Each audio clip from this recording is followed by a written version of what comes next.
Hey guys, welcome to another night of shiny Heracross hunting in Pokemon Colosseum. How is everybody doing out there? Happy 4th of July to all my American friends out there as well. What's up, Sonic Jack? Happy 4th of July, Jack. Oddity, what is up? Canada doesn't care about freedom. I mean, technically neither do Team Snagem, though, including our protagonist here, Wes, who just stole this poor Heracross's freedoms. And hopefully him stealing that Heracross's freedoms will result effectively in us getting a beautiful shiny today. That would be great, right? That'd be great. Anyway, we're going to finish today hopefully just north of the 900 encounter mark. So we got about 2 hours ahead of us or something like that. I would have gone earlier, but first I got stuck in a lineup at Subway. I was having a Subway sub, not sponsored. Subway sub, and I got stuck behind a family, and the family was very, very, very nice, very kind, but I don't think they'd ever ordered food from any place ever before. There was like 6 or 7 of them. Clearly they were on vacation. Not tourist though, like probably still Canadian, just like in Toronto, you could tell, not really used to being in Toronto. I don't know if they'd ever been in a Subway before, because they literally didn't understand the concept of like cookies, like you get the cookies at Subway. It was really weird. Very bizarre. But yeah, so it took a while because I was lined up behind them. Then we had to grocery shop. And then my computer just like wasn't working. And then I was ready to stream like 10 minutes ago. And my keyboard wouldn't work either. So I had to like restart everything and redo it all. But we're here now. And I'm so glad to the few of you out there who are here that you could join me on this 4th of July. Stranger Things 3 is so good. I have not seen it yet. I might watch it this weekend. We'll see. Do you remember the Lay's potato chip? I do, Granji, I do. That's exactly what I thought of when I said not sponsored by Subway. Yeah, it reminded me exactly of that night. What up? How's it going, San-chan? Yeah, I'm throwing on like a little Mario playlist. It's all the greatest hits over Mario's career. So you'll hear everything from like 8-bit original Mario Bros. All the way up till, I mean, I think at least, Odyssey. But we'll see. I don't know. Actually, I've never heard this playlist before in my life. I just popped it on because it was in my recommended of the JoJo's Bizarre Adventure like playlist, weirdly enough. So yeah, my official shiny prediction is 927. Interesting. So that would probably be off stream because I'm probably going to try to get to 1,000 off stream this weekend because Nad is sort of away, and so I will be attempting to get some work done, both on the Black and White 2 review as well as this hunt. So if it's 927, I'll take that for sure. I will definitely take that. But alas, it is definitely not 855 or 56. Looks like I didn't hit for 56, so that would be 56, yeah. Fever from Dr. Mario, better play if we're playing Mario music. I don't know, Jack. I don't know. It could show up. Like I said, I literally haven't vetted the soundtrack. For all I know, music from like The Exorcist could just start playing and I wouldn't have like vetted it beforehand to know that. So let's hope that doesn't happen. Let's hope that it's not like, you know, all of a sudden some old school like Biggie Smalls pops on and just absolutely decimates the PG rating of the stream. Did an all-nighter, it wasn't worth it. Oh, wow, so did you finish the whole series then? Or did you just watch those 3 episodes you were talking about in the Discord? Do you know how to change shiny odds in Gen 3? I'm setting up a shiny lock versus collab. I have no idea, Grenji, to be honest with you. I don't really manipulate odds in any way outside of the like, shiny charm. Like, I don't even really like Dex Nav or anything like that. I've never really exploited, like, even the egg glitch in Gen 2 on, like, the Virtual Console. I never really even attempted that. So, yeah, I'm not really sure, to be honest with you, friend. But yeah. Is this from the RPG? Let me see. Where are we at? I think this is from the RPG, right? No, Sunshine. Wow. Wow, the next one is from an RPG, but not the one I thought it was going to be either. Anyway, it's all good. We're going to keep it up. I just wanted to double check that. But yeah, it's from Sunshine. I've actually never played Sunshine all the way through. I've played it at, like, basically, a lot of the time when I'm like, oh, I've played it at, like, a friend's house or something along those lines. Basically, there was my mom, her one friend her sons had like every video game in the world, and sometimes for like certain holidays like New Year's or Thanksgiving or things, we'd go up. They had kind of like a farmhouse, and it was just filled with video games. And so like that's why when I'm like, oh, I played like Pokemon Red Mystery Dungeon, or I played like yada yada, or in this case talking about Sunshine, it's always been at like their like farmhouse cottage thing. So yeah, I don't know if I've ever told that story before, but that's true. They also had a shuffleboard table and horses and stuff, so it was good. Very lucky. I got a game editor. I love hunting regularly, but this is for a series where we need a shiny on each route, so that'd be hard to do. So no, of course, you literally probably could not stream that. Like full odds, just hoping to like run into a field. And yeah, I definitely understand. Trust me, there's definitely been other people I know who have done exactly what you're talking about for like a series specifically, and it's all good. Yeah, I don't really know. Like, I have used emulators before, but I've never, like, tried to mess with them or, like, change the values or anything for anything in them. So, I simply did it to get footage where, like, it used to be impossible for me to get, like, Gen 1 and 2 footage. So, I think Gen 1 and 2, I used an emulator for my reviews of them. But, yeah. Mega Bird, what up? Happy 4th of July to you, my friend. I, unfortunately, had to work today, and you know, being Canadian and all that, I got to enjoy my day on Monday, but I hope you enjoyed yours today, and thanks so much for swinging by. I appreciate that.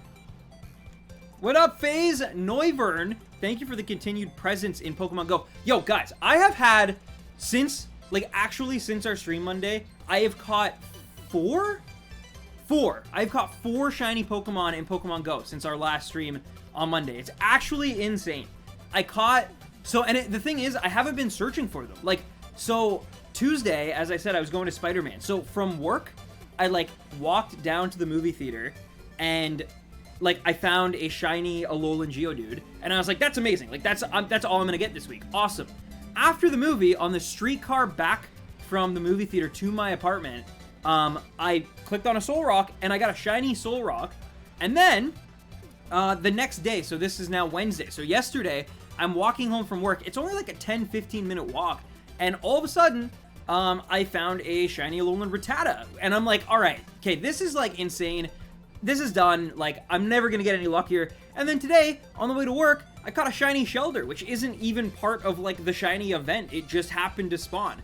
And it's like, I've clicked on a lot of Shelders. I was playing Pokemon Go looking for shiny Shelders because I love shiny Cloyster a lot. Back when that event was big, when like Shelder was like introduced to shiny. And it was awesome. And I was like waiting. And I got one today. So I've gotten 4 shinies since like Tuesday night. So like in just over 48 hours, 4 shinies in Pokemon Go. I'm very happy about it. I'm very excited about it. My luck, and even like regardless of that, I caught a shiny Alolan Diglett on Saturday while I was like out in the city with my parents. And then only like 2 or 3 weeks ago, I caught a shiny Drifblim. So I've like my shiny luck and go went from literally like 0 to very good in like a short amount of time. So it'll probably be another 3 years till I get a shiny, but geez, like... And nice, Sonic, nice. I will probably check out Stranger Things 3, like I said, like sometime this weekend. Nad's not around, and even though we'll try to watch it together maybe, like tonight, I don't know. But I'm definitely going to try to watch a lot of it this weekend, because I don't have to do anything, which is really nice. There's a lot of weekends where I have to go back home and see my parents and stuff for various reasons, and yeah, it's gonna be nice to just be home and settled for once. But I'm able to change the shiny palettes. Oh wow, that's actually pretty cool. Yo, what is up? What is up? It's gamer time officially. The boy of the purple boys, or did I just say the boy of the purple boys? The boy of the purple Roys has officially shown up. What's up? And yo, Pika Sage, how are you doing, my friend? Happy 4th of July. But yeah, speaking of lie and lies and liars, Roy Boy's here. What's up, man?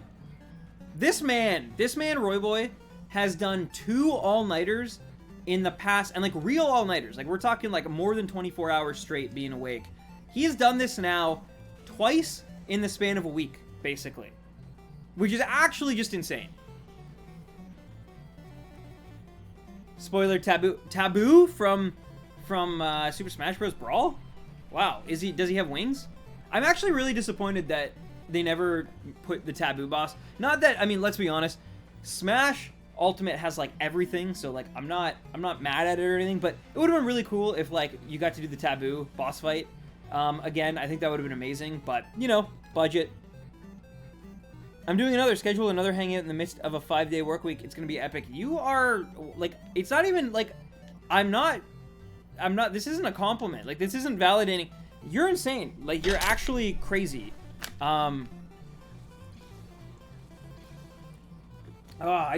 remember feeling so awful, and I can't imagine, like, but yeah. Welcome, Roy. We're playing your favorite music, Mario music, which is, of course, your favorite. And we're doing what you are really excited about. We're getting to 901 encounters tonight. So really just under 50. Like, this might be the most I've done on stream since, like, one of my first streams back with the Master Ball. So, because usually I do, like, 40 or so. Like, usually it's around 40. So, we're doing 50 tonight. So, it's going to be probably over an hour. Or not quite 50. We're doing, like, 46, I think. 47 maybe. But it's very close to 50. It's the closest to 50 I've done in quite a while. That has been on stream. Because I'm not going to lie to you guys. It's weird.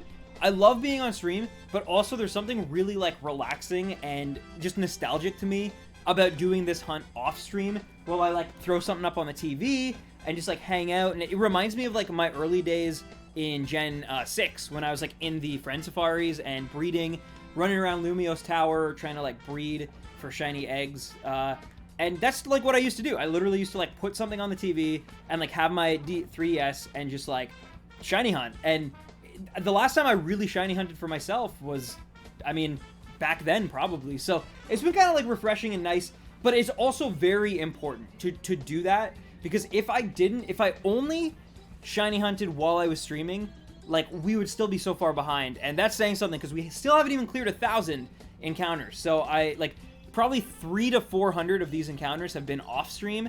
And it's important that I do something off stream. But like I always say, I'm recording them. So if I do get the shiny, excuse me, if I do get the shiny off stream, you guys will see it. I will post it, of course. I will share it with, you know, everybody, because it's all for us together. And sorry, I got hiccups all of a sudden. And this music does bop, Roy. You were correct. The off-stream stuff sounds like a nice chill time to have. Yeah, well, it's like there's sometimes where I'm just, like, watching YouTube videos or just, like, watching movies on my own time anyway. So it's like, why not literally just, like, set it up? The only thing I wish I had, and I should, like, actually try to invest in this somehow, is often I'll be like this. I'll be, like, chilling. I'll put the seat back and, like, just watch the TV. But when I have to hit the button, it's, like, too far away. So I should definitely, before the next time I start, like, an off stream, I should definitely try to move the GameCube either closer to me, or I should try and I should either try to move it closer to me, or I should try and have some sort of, like, a poker stick or something. Like, something, like, maybe a really long knitting needle, or something that I can, like, poke the reset button, like, while I'm still just, like, you know, being a lazy, like, pile, just poke. But anyway, it's all for me. Roy, who do you think you are? Famous Canadian rapper Drake? But yeah, what's going on tonight, Roy Boy? Are you working tonight, or have you been off all day and just recovering from your second all-nighter? This is actually the funniest thing I've heard from these streams. Dude, it's just like, I have to get to peak efficient, like, laziness, you know? Because it's the one thing, because, like, I'll be, like, here, and then, like, 2 minutes later, I'll have to, like, hit the button, which means, like, so, for example, if I'm like this, and I'm, like, watching, you know, I'm, like, watching a YouTube video, and then all of a sudden, I'm like, oh, I gotta hit it, the button's, like, all the way down, like, way down here, and so I have to literally, like, get uncomfortable, hit the button, and then come back. So, like, I'm just, yeah. I gotta figure out ways to make it, like, just quicker, I guess. Oh my god. You absolutely should read through the Declaration of Independence one more time. The only problem is, I think Nicolas Cage just stole it, dude.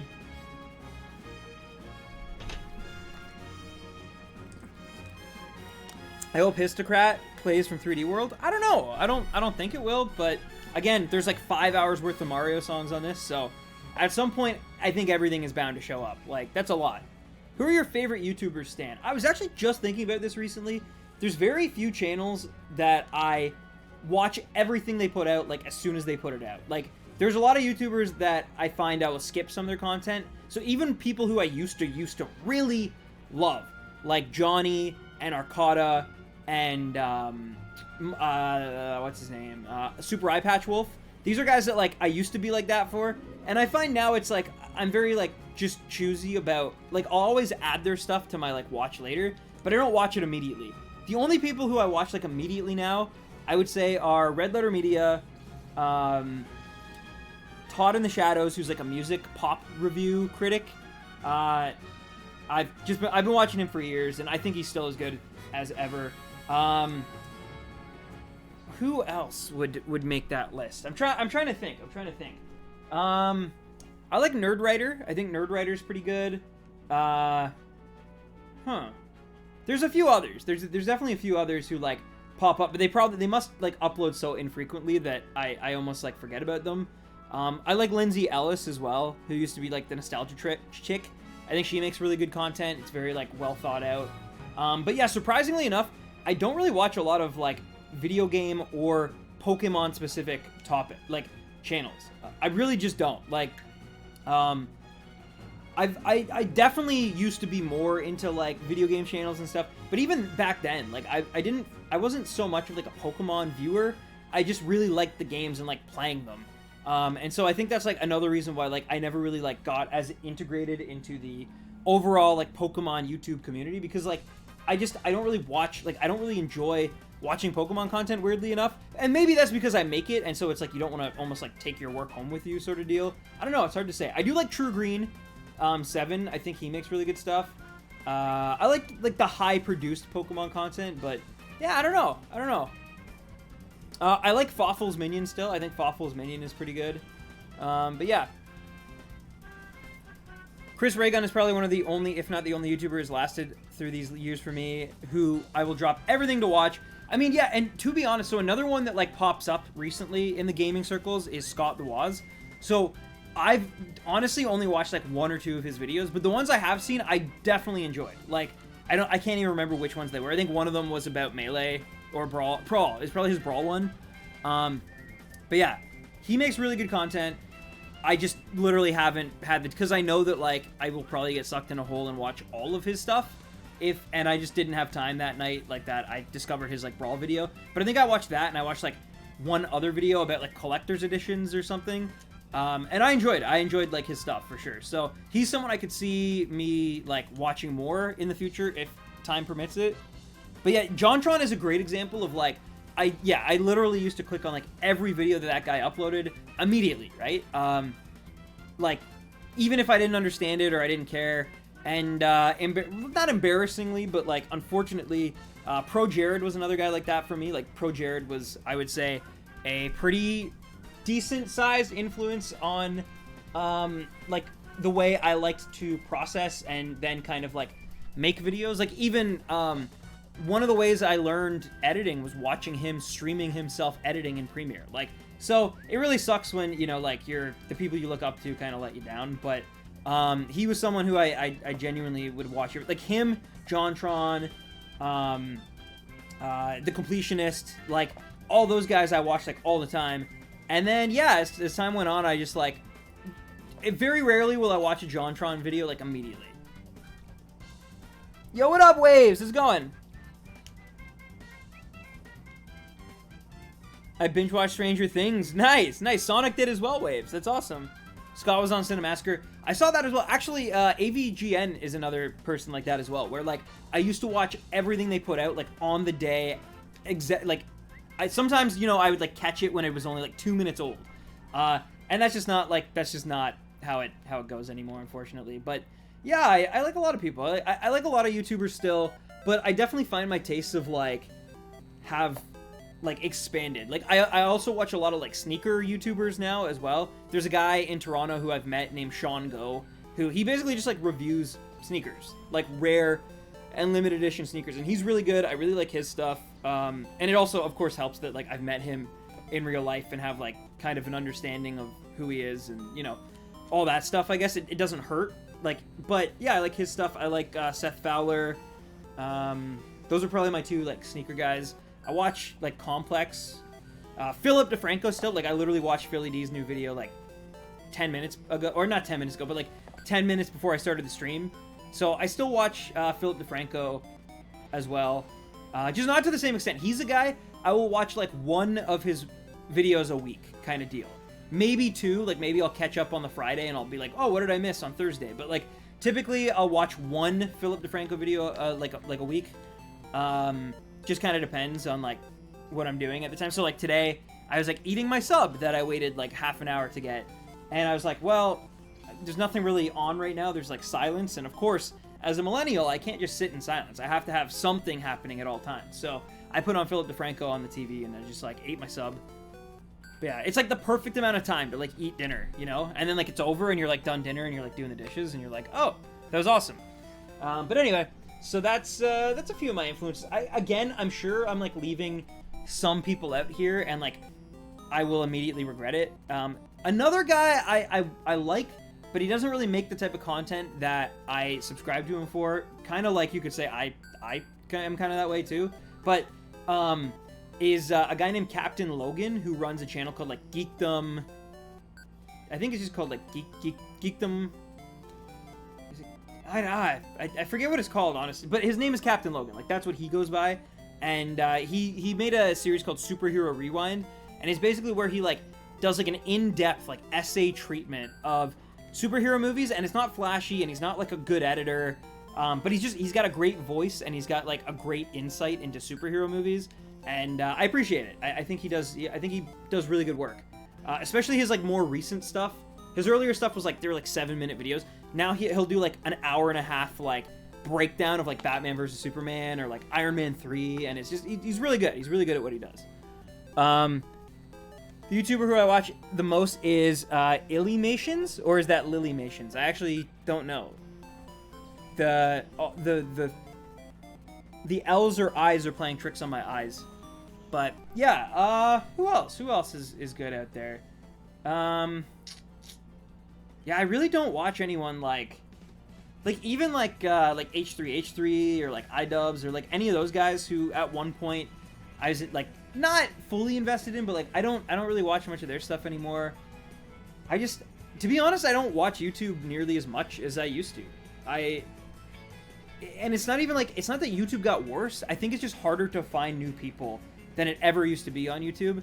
And I think that kind of sucks a little bit, but then it also kind of like makes sense, right? Because when everyone's fighting for all the crumbs, like it's hard to find the new bakers. I don't know. That was a bad analogy, but yeah, I definitely miss that part of YouTube of like where you could literally just like stumble onto someone because recommended, instead of recommending you like, you know, like memes, and not that memes can't be bad, but like instead of like recommending you like memes and just, you know, whatever's the most popular or like what they think you'd like, they used to just actually recommend things that were in the category of the video that you clicked on. So it would literally be like, you know, you click on like a JonTron video and a completionist video pops up because they're both talking about video games and they're under the same network banner and they use the same tags, and it's like, oh, who's this guy? Oh, why is John in his video? Oh, cool. I like this guy. Oh, who's this in his video? Oh, this guy's awesome. I love this guy. Some call me Johnny. I'll go check. Like, you know what I mean? By the way, I actually discovered Some Call Me Johnny way before I even discovered like JonTron, but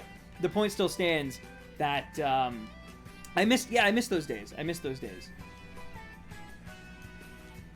Everyone's taking slices from the pie, and each slice is getting smaller and smaller, and so of course we won't be able to find them all. And that's the thing. And the other thing too is that it's very hard to like convey a new idea or review a new game, or you know what I mean. So it's like a lot of the time it was like if you wanted to, for example, like watch a review on, you know, I'm just gonna use it here, like Sonic 06, right? You were like, I remember how bad that was. At one time there was only like 2 or 3 people who had like talked about that game. Now if you put in like Sonic 06 review, it's like everyone who's run a gaming channel of any like substance at some point, especially if they're like a Sonic fan, has done that as like a meme video or like a long video. And it's just like there's only so many times you can watch it. I feel the same way about like Pepsi Man. Like Pepsi Man is a video that like a few people had done, and then it just like one after another, like they started like kind of checking it off their list, and now it's like everyone's done a Pepsi Man video, you know. And it's so there's certain things that like you literally had to go to certain people for certain reviews. Like I remember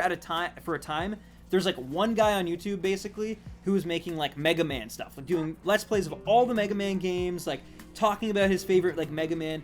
And eventually, you know, everyone like hit Mega Man. Johnny hit Mega Man, Completionist hit Mega, like, and those are only like the notable guys. Like there's guys who are smaller than me or slightly bigger than me or the same size as me who have also done like Mega Man marathons at this point, right? But anyway, I digress. Hey Stan, just as I saw the pop up for your stream, I got a shiny Ghastly. Hey, nice. Good stuff, Nick. Pepsi Man point is very salient. I remember the first time Pepsi Man came out on someone I knew. It was crazy. Then it just got so saturated. Yeah, no, I mean, like, that's something I definitely noticed. Because I think it was the AVGN did a Pepsi Man thing recently. And I was like, oh, I remember when Gerard did it. Oh, I remember when, you know, someone even before Gerard did it. And then it's like, yeah, just goes back further and further. But that's the life of it, right? And I mean, like, that's the other thing is, because it's so funny because I even... have gotten comments on my in-depth reviews on Pokemon, right? Where I literally spend, in some videos, like an hour and 10 minutes talking about a Pokemon game. And I've had some people, like, come in and comment and be like, oh, well, after watching, I don't even know, it's someone's name, but there's some guy out there who does, like, 6-hour Pokemon reviews. And it's like, they're like, you know, people are like, oh, after watching, like, this guy do a 6-hour Pokemon review, you call this in-depth. And it's like, but when I started the series... there weren't, like, all the Pokemon reviews were like 10 minutes. Like, so me doing a half an hour Red and Blue review and like a half an hour Crystal review, like that was in depth at the time. And like they've only gotten bigger, but of course other people have taken that, not that they took my idea, but they came up with a similar idea and then expanded on it even more, made it stand out even that much bigger, you know? And that's just part of the game. Like that's just part of it. But it's harder to find new people that way, I guess. I don't know. Painrock124 is another one who I love, even though he probably hates me. Why does he hate you? I remember when literally everyone did goddamn Pepsi Man. There was a time, for sure. And I do feel like there was that time where everyone did Sonic 06. And there was a time where people were, like, doing big rigs, if you remember, like, big rigs. That was a thing. Oh, excuse me. But, yeah. It's kind of like even right now, because of, like, all the Joker stuff, I feel like there's a lot of content creators... more streamers, I will say, but still content creators, right? Doing a lot of Persona 5 stuff, or even just Persona, whether it's 3, 4, 5, whatever it might be. And like that's part of the good of what Smash can do, but it's also like I've noticed a lot of people all of a sudden getting into Persona, and it's just like all of a sudden it's like it's just very saturated. There's a lot of Persona content out there, right? When maybe once upon a time, like, again, I'm also, like, kind of a Fairweather Persona fan, but once upon a time, maybe there were, like, 2 or 3 really niche Persona guys, and now it's, like, the biggest, like, names are coming over and being like, hey, Joker's in Smash, I'm gonna do Persona content, right? So, everyone did Conkers, like, we all had never seen Conker in our life. Yeah, that Persona thing is extremely right, lots of streamers. Yeah, I don't know. And the games probably deserve it. Like, they've probably been neglected for so long, but it's just like, there's a lot of Persona stuff. And I'm sure, like, a similar thing will happen with Banjo. Like, you're gonna start seeing a lot more, like, Banjo, Kazooie, and Tooie things now that, you know, people are on Banjo hype. Or maybe Dragon Quest. Maybe Dragon Quest is the next, like, version of that. I don't know what it is, but, yeah, there definitely seems to be a few certain games that, like, make their way and then just get really big on YouTube. There's a time where, like, this is even before Smash, though, but, like, there was a time where, like, around Halloween, a lot of people would do, like, Castlevania stuff. Again, that does make more sense, though, of course, because it's, like, you know, a Halloween kind of game. But, you know, you see a lot of, like, Simon's Quest, like, Castlevania 2 stuff, come out around that time because of how, like, ridiculous that game was. And there's also, like, Sonic 3, especially, I've seen a lot of stuff on over the years. Never forget the time before Fire Emblem Fate's sad face. Yeah, again, that was and I remember me and you having discussions, Roy, and I was like, man, you should really just become, like, a Fire Emblem channel. Like, you love this game series, and you know the lore, and I feel like it's just gonna get bigger and bigger, because this is, like, after Awakening, when it'd gotten bigger in the West, but it still wasn't, like, a giant title, and I was like, Roy, you should really, like, take advantage of this, man. You should, like, and he's like, I can't make my whole channel Fire Emblem. Like, that'd be ridiculous. And I was like, I guess there's not enough content. And then, like, you know, all of a sudden, now there's definitely Fire Emblem tubers, and it's just crazy. Dragon Quest is definitely going to get picked up for sure. But to be honest, I wouldn't mind it. But it's if it gets to that point where it becomes oversaturated, right? Where it's like, it's all good if, like, I see a few Dragon Quest videos here and there, and I'm like, oh, this is really cool. I can, like, get an understanding and appreciation of, like, the character that I'm about to play in Smash Bros. Without actually having to play the games in all of their, like, fullness, right? Because there's, like, what, 13 Dragon Quest? 11 at least, I think. So, yeah, it'd be good if you could do that. And that's kind of what YouTube videos can do, right? They can kind of, like, catch you up on things without having to spend 40 hours or 50 hours into the thing. And they're also a great way to, like, you know, kind of have nostalgia for the thing without having to pick it up again, right? Like, if I'm ever like, oh man, what do I do about, like, I remember, you know, loving Snowboard Kids. Oh, here's this Roy Boy, he made a Snowboard Kids review. Now I don't have to play it again. I can just, like, you know, look at what he said about it, and you know, and I don't think that's the way to, like, start with games, but as a review thing, it's an easy way to, like, not have to plug in my N64 and figure out all the cables and all that stuff, and then, like, you know, play the game and then be maybe disappointed in it, right? Oh, also, Espeon, living with 1 HP, good job. Yeah, I thought about the Fire Emblem Tuber thing a lot, but yeah, I couldn't do it. How do you feel about Fire Emblem Three Houses? So, to be honest, with all the national decks, like Outcry, as well as, you know, Banjo and the Hero coming to Smash, like, Fire Emblem Three Houses, kind of just, I didn't really pay it much mind at E3, and so I didn't even realize, like, it's coming out, I think it's this month, right? Like, halfway through this month, or towards the end, and I haven't really seen anything on it, like, at all. Like, I haven't gone looking. Yeah, like, I saw the trailers during the Direct, but I was also at work, so I wasn't, like, super focused on them. I just had them on in the background, and yeah, I mean, I really hope they're good. Like, I really hope they're good. I love Fire Emblem. Awakening might be in my top 10 favorite games of all time. I genuinely think that it's, like, a fantastic game, and I just, yeah, I hope it goes in the right direction without completely alienating either side of the fan base, right? Like, the people who really love Fates and Awakening, and then the people who, like, the veterans. And I hope it can kind of please both without, like, going too hard one way or the other. But, I don't know. I'm Canadian, so what do I know? Controversial opinion. I don't think Sonic 06 is as bad as everyone says it is. I'm not saying it's a good game, but there are worse games out there, like Superman 64. Superman 64 is, like, barely a game. It's, like, basically, like, an exercise. Like, it's something that you would think would have been, like, a tutorial level in like, a video game. You know what I mean? Like, you start it off and you have to, like, clear that so you can start the actual game. Like, that's how Superman 64 feels. I'm gonna get it one day and stream it, but other than that, no one should pay it any mind. Are you talking about Snowboard Kids or Three Houses? Yeah, exactly, Roy. Exactly. Superman 64 is definitely a tech demo. I remember playing that game at my babysitter's. Like, she had it, and again, you're like a kid, you're like, oh, Superman, this is gonna be awesome. And then you play it and you're like, wow. Like, I remember as a kid, there were a few games that really disappointed me, on the N64 specifically, where I, like, picked them up and they should have been great, and I remember just being like, I was just like, these suck. Like, and I knew it at, like, a young age. Like, another one of those games, Yoshi's, like, is it Story? I think on the N64. Also, one of those games that I just, like, it was so easy and so, like, mindlessly compared to the Super Nintendo version that I was just like, this is bad. Like, I don't like playing. Like, the only cool thing is, like, the different colored Yoshis. Like, that's fun. Other than that, I was like, this is bad. Why am I, like, playing this game? Fun fact, my friend met PlainRock124 on the Switch voice chat app. I actually don't know who that is, but that's awesome. I assume it's a popular YouTuber that you love, and your friend probably loves, and yeah, that's awesome. Doo-doo. Roy, you should become, like, a YouTube musician. Like, make video game music. I'm just saying. You could be, like, the new Smooth McGroove, but you could use, like, oaf sounds. My friend met NoobMaster69 on the Switch voice chat app. Really? You know, Thor. You know, or is it Korg that is your friend? This is a good song, though. It's a little chill, considering, like, for the stream, we're trying to, like, keep the energy, but I do like it. It reminds me of Mario 64.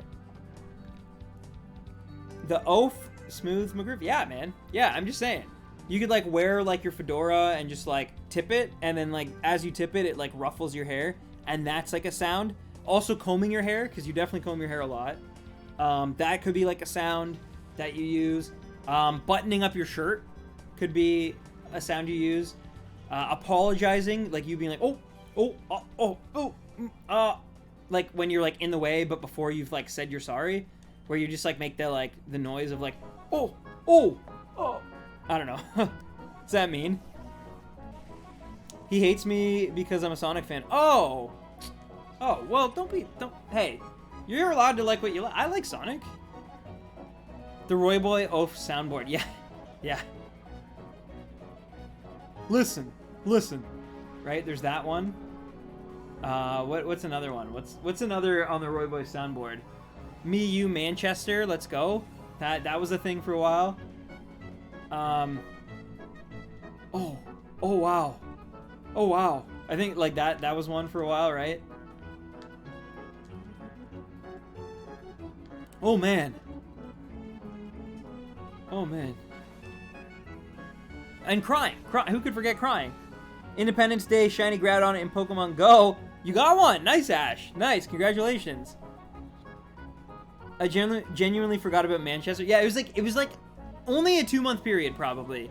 But it was enough that it was like, I was noticing every conversation you had with someone was ending with like, me and you, mono a mono, red corner, blue corner, Manchester, me, you.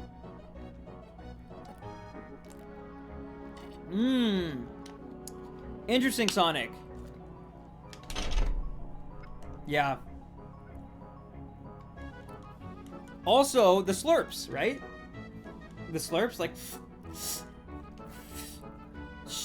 I don't know. Roy, you really could make an album. I'm just saying.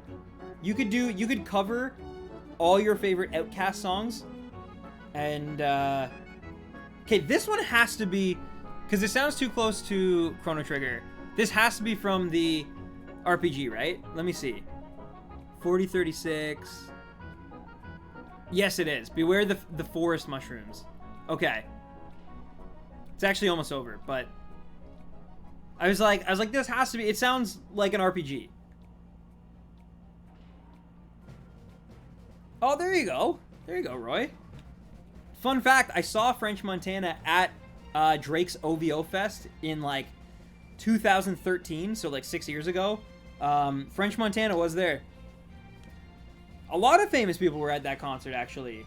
The Weeknd was there, who you love, Roy. You know, Can't Feel My Face When I'm With You. But I love it. The Starboy. The mother effing Starboy. Who else was there? Lil Wayne was there. P. Diddy. Puff Daddy himself was there, Roy. Mace was there. The OG Mace. TLC minus one of them, because obviously one's dead, but I guess T and C, because Left Eye's the one that's dead, right? Anyway, yeah, they were there. J. Cole was there. Who else? Big Sean was there. And then finally Kanye West showed up. Kanye and Drake before they were fighting. I saw them perform together. That was neat. That was pretty cool. I was really hoping Kendrick Lamar would show up too, but he's the only one who didn't. But other than that, it's pretty good lineup. And then this one is from the Galaxy series, obviously. Purple Comet. The one thing I will say that's tripped me out, there's the song, like one of the sound effects in this song is what I used to use for like my donation and like sub sounds. And so it's like literally like making me, it's like every time it like pops up, I'm like, did someone just donate? Did someone sub? How did someone just donate? We need some Sunshine. I think like the second or third song was from Sunshine. I actually thought it was from the RPG games, and then I checked and it was from Sunshine. They are in here, trust me. You just, if you had showed up on time, Roy boy. I really need to rebuy Galaxy. It's a good game. It's a good game, let me tell you. Let me tell you. But you know what another good game is? Pokemon Colosseum. The GOAT. The true GOAT.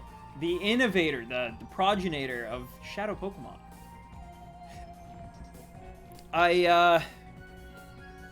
Still need... one day I will play XD Gale of Darkness, but only after I can finish this game, which might never happen. If I'm on this hunt till I'm like 40, that's... Oof. Oof. But, you know. I was busy being irresponsible and putting my heart out of the job. Putting my heart out of the job. What does that even mean? I actually don't know what that means, right? Do do do be dee doo boo boo. He's a Roy boy. Ha ha ha. Look what he's done. Do do. Beep doo. Oh, well, you slept though, right? You're not still up from Wednesday at 4 a.m. Would it be, right? Do. Roy, have you ever thought about doing a Mario 3 review? Like a real Mario 3 review?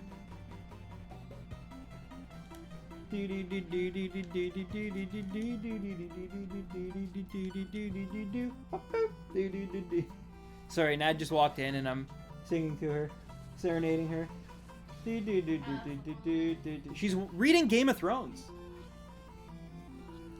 I said I would buy her a book, and she chose Game of Thrones. So, I got the book of basketball myself. Which I know. Hold back the applause.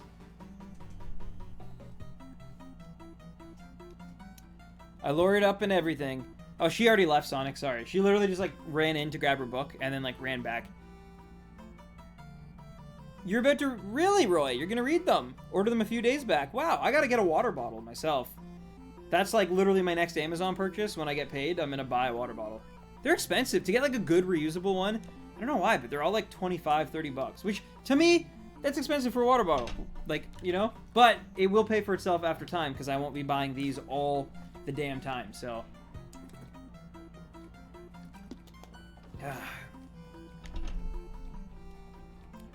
Roy, you're kind of like the Britney Spears of old Nintendo YouTubers, I would say. Like, you kind of went a little crazy. You know, you always reinvent yourself. You know. You're gonna go crazy and order yourself a goddamn water bottle. Dude, I need one. Like, I actually need one. I have to do research, though, because there's, like, so many options, and I want to make sure I get, like, one that's gonna last me for an actual, like, while. If I'm gonna spend, like, I'd rather spend $40 on, like, a really good water bottle that I can use all the time with, like, minimal, like, I still obviously gotta clean it, but, like, maybe it's not, like, quite as imperative that I clean it all the damn time. And if I clean that, or clean it, if I buy that, then I maybe don't have to buy 3 of one that's, like, 30 bucks, you know? Sticker star music. There we go. Luckily, I was never one of those channels that went like Royboy 2.0. Here's the gist, guys. I'm Royboy 2.0 because here's the new content guide. Well, you definitely had your time trying to change thumbnails, though. Remember when you had, like, the puzzle piece thumbnails or whatever? You're a guy who likes to change his, like, imagery a lot without actually changing the content much. If that makes any sense. Like, because you're so nostalgic that you hold on to certain elements of content, like your theme song and... just the way that, like, your structure. But when it came to, like, the branding elements, you were always like, oh, how do I change this? How do I upgrade this? It's Royboy 3.0 now, so here's a guide to the new stuff. I wish I could see Royboy 3.0. I wish. But sadly, I don't think he exists. I don't know if he'll ever exist. I think you're a busy boy between working and reading Game of Thrones and staying up for 24 hours straight all the time. I don't know if you'll ever make any more YouTube content. Remember when Roy didn't exist on YouTube? I mean, I remember YouTube before Roy would have uploaded on YouTube, but I don't remember me personally really being on YouTube, but, like, without Roy existing. At least in my Random Tens incarnation, because I had uploaded on YouTube under many different channels before Random Tens actually, like, I did anything with it. Like, I had like a channel for school projects. I had like a channel that I think I made literally just to, like, apply to another bigger YouTuber to try to get, like, into part of his group. Anyway, you don't need to know all that. But the point remains, yeah, I've had a few channels here and there. Doobie-doop. Boop, boop, boop. Doop, boop, boop, boop, doop, boop, doop, doop. Roy, do you watch Stranger Things, or have you sworn off that show because of the, like, satanic things found within it?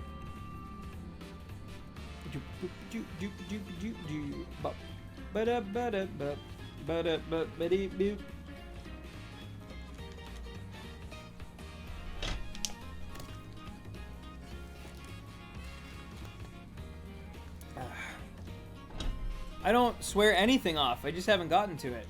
Well, that's true, I guess. You did once upon a time swear off anime, and now you're the biggest weeb I know, so you do have a Full Metal Alchemist figurine that you spent way too much money on. So that's real. I almost just hit fight. That would have been very bad. Anime changed my mindset. Well, that's good. I'm glad. After Bleach tried to ruin it, anime redeemed itself in your eyes. That's good, man. I'm very glad to hear that. There's a new One Piece movie coming out, actually, this summer. I just don't think it's coming out this summer in Canada, but it will probably be out this fall in Canada and America, dubbed. But yeah, new One Piece, Roy. There's always new One Piece. Who am I kidding?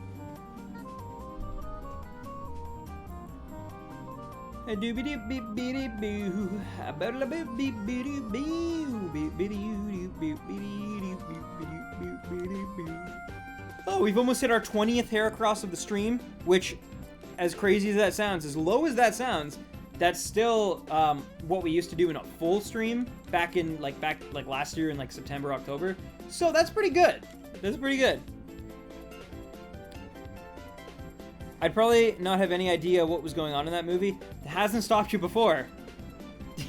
Didn't stop you from enjoying all, and I mean all, of Shonen Jump Park. And yet, had you seen Naruto, Dragon Ball, or most of One Piece? No. And yet you pretended like you belonged, and it worked. People never judged you for 1 second. They were just like, oh, this guy, this Roy, he knows. He knows. Yeah, and now it's gone forever, Roy. We literally got to see it in like the last few months of its existence, and now they will never exist again. They're probably gonna just make a bigger Pokemon Center out of it. Maybe a whole Pokemon not exhibit, but like amusement park. Well, actually, so fun story, Sonic. He's not allowed, but it has nothing to do with his like parents saying no. It has everything to do with him losing Netflix. He doesn't have Netflix anymore, which means he will not be watching Stranger Things. Not anytime soon, at least. Like, we just barely scraped by into it. I know, man. Could you imagine? I mean, not that... I know it wasn't, like, your number one or anything, but, like, could you imagine if you were, like, last second on, like, making the decision to go to Japan, and you were like, yeah, man, it's just, like, it's not the right time. Because there were, like, actual reasons why it might not have been the best time, and like, if you were just like, I think I'm gonna hold off, but like, I'll definitely go with you guys in a few more years. Like, if you go again, I just got to get some things in order, and then you never would have gotten to experience it.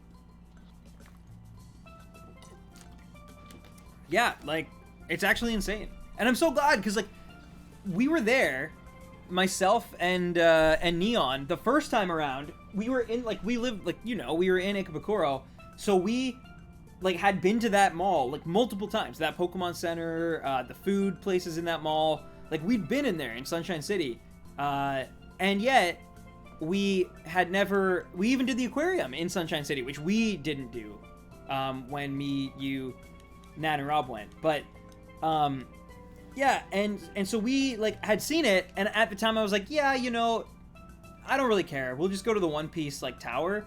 And so we didn't go then, so that was my first time too. It was like a really great day, so I still appreciate it to this day. Sunshine, there you go, man, there you go. Yeah, it was a really fun time, obviously, that whole trip. But that was like, it was a very tiring day that day, but it was like the first, like, this is what Tokyo can really be, because like, we had everybody finally. It was our first time, like, that was the first day we took a train anywhere.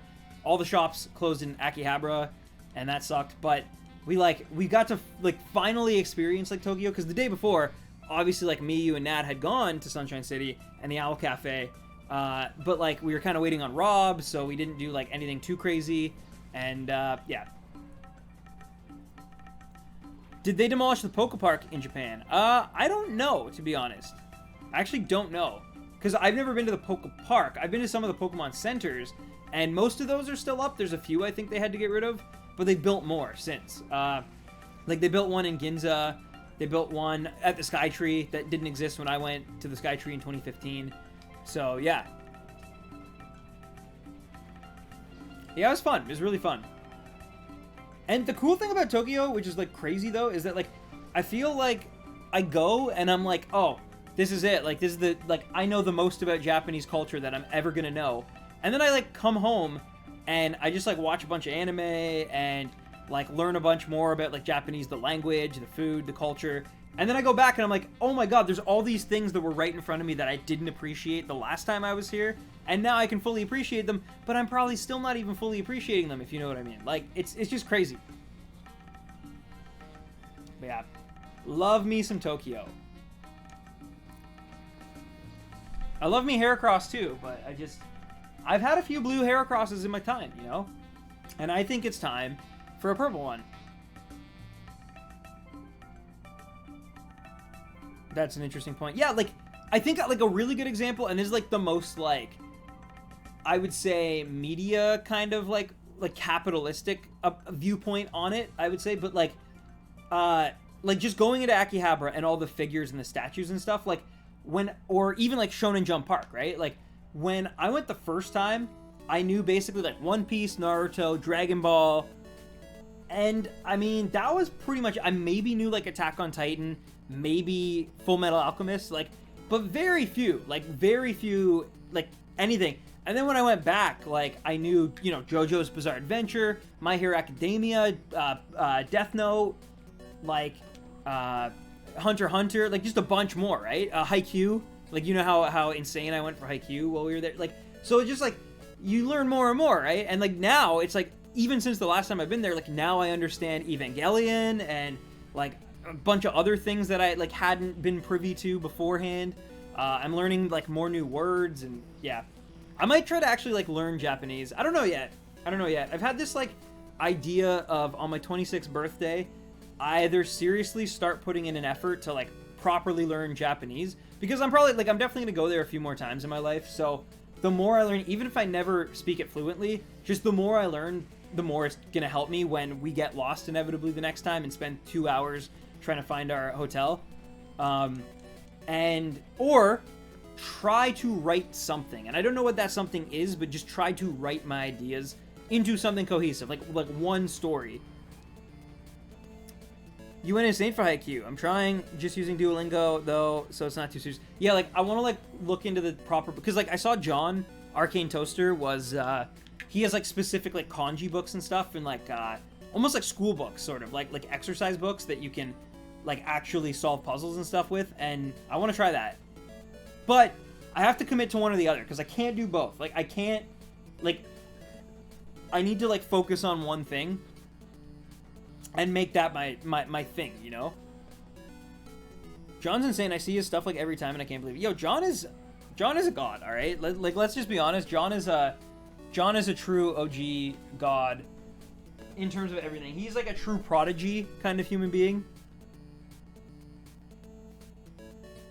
So yeah, he's like, not only do I know Swedish and Canadian and some French and like, you know, a bunch of other stuff, but also like, oh, and also not only at like the age of 13 did I know like musical theory and a bunch of different instruments and how to like make music, but now I'm also going to learn Japanese at like, you know, 19, 20, however old he is. But it's just like, it's just crazy. Like, I was going to do Japanese classes in high school, but I would have had to give up art. Hey, that's totally fair. I wish that my school had offered more languages than just French. I mean, I like French, and to be honest, it is kind of useful to know it, even if it's, again, not a lot. I know it just enough that, like, I can get by when I run into a French person. Like, so that's good, but I do wish that, like, they offered, not, and to be honest, I might not have even taken Japanese, because when I was in high school, like, anime and Japanese culture, especially where I was from, like, were not in. Like, they weren't, no one cared. Like, no one, like, I hear all these stories about people who are like, yeah, there's like this group of kids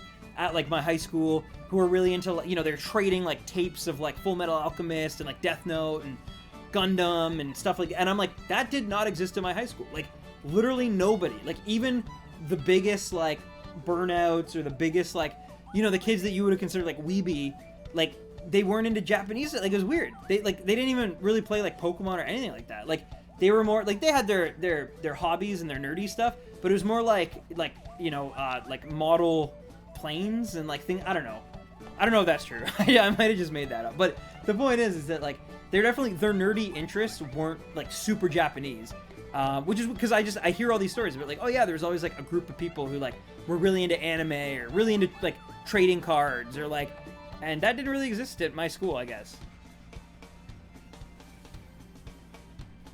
Yo, Brian, what's up? How you doing? Also, ladies and gentlemen, we are, I would say, more than halfway through our goal tonight, which is awesome, because it hasn't even been an hour yet. And I've been talking a lot, like, let's be honest. I've been, haven't really shut up. Just been talking about one thing from another, from, like, favorite YouTubers, to Japan, to just literally conversing with Roy.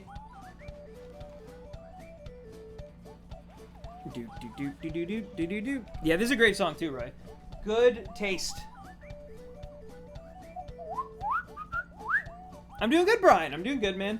Yeah, just hanging, just trying to get this Heracross. I know it's riveting for you guys out there watching in YouTube land. I appreciate all of you who are still here and hanging out. But yeah, I mostly like I've tried to make it clear, like, these streams from here on out are going to be very chill, very just like, they're repetitive, right? Like, there's nothing I can do. I made the Master Ball thing, so we're going a little bit faster, but it's still going to be very repetitive. It's still very bad odds, so like we're just gonna like keep at it, and we're gonna try. Tonight we're going to like 901, so that'll be good.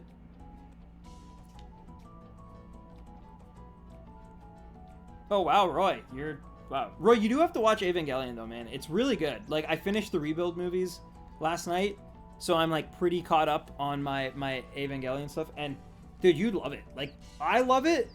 We would probably like it for very different reasons, but you would love it. Like, it's very up your alley. It's very, like, Full Metal-y in the political way of things. It's definitely not Full Metal, but, like, in the political way of things and the conspiracies and things. Like, I think you'd really like it. I really want to. You and my friends described it to me, and I quite frankly shivered. Dude, I'm telling you. And, like, it's the time, because the final part of it is finally supposed to come out like next year. So, but yeah, let's go for 878 here. I'm also probably gonna have to get a new water bottle very shortly. Let's try to get to 880, and then I'll swap water bottles here.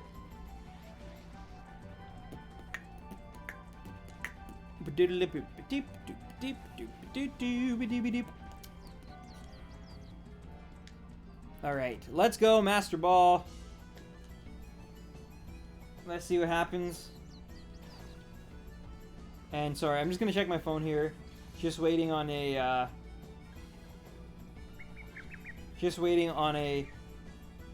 an update for a certain basketball free agent, if you know what I'm talking about. I'm also waiting on an update for a purple beetle Pokemon, if you know what I'm talking about. But today might not be that day. I might not get that update. But yeah, doesn't look like there is an update. And that's okay. Doesn't look like it'll be today. Paradise. Yeah, Roy is in paradise. He's probably had 19 coffees today. And yeah, he's living his best life. That's one thing I will always say about Roy Boy. When people ask, they're like, oh, and how's Roy doing? I always say, that man is living his best life. All right? He's got an incredible job. Just an amazing support system.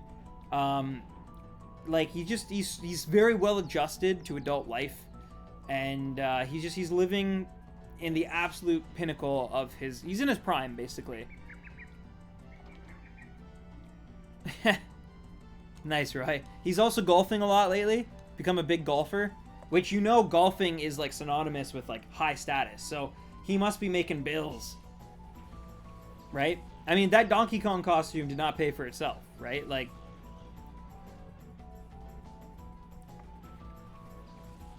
I haven't golfed once, really? You weren't even like curious a little bit? That's kind of crazy to me. Oh wow, I guess I envy now Roy. Roy, let me just put it to you this way, Brian. Roy has life figured out, all right? Roy he figured out the secret to just perennial happiness. He's always happy. He's always at his best. Peak physical, mental, emotional condition. And that's just the way he likes it.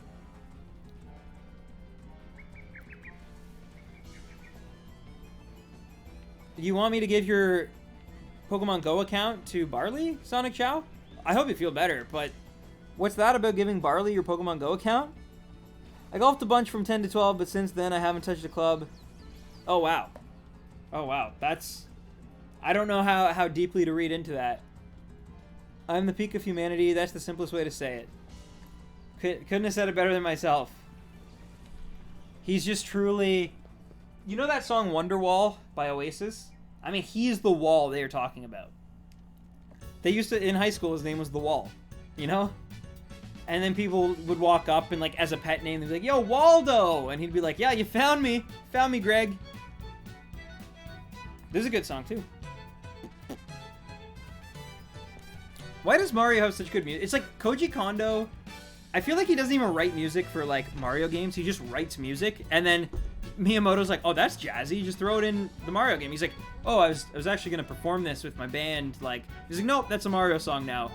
Because they're so diverse and, like, just great.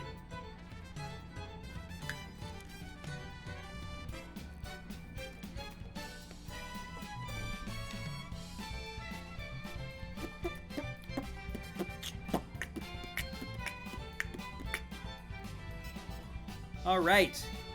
One more, and then I got to switch my water because I have basically ran empty.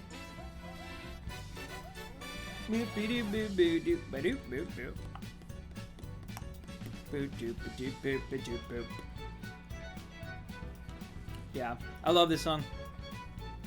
But the music of Mario is really good. I'm like, what series is the best music, right? Because there's some really good ones.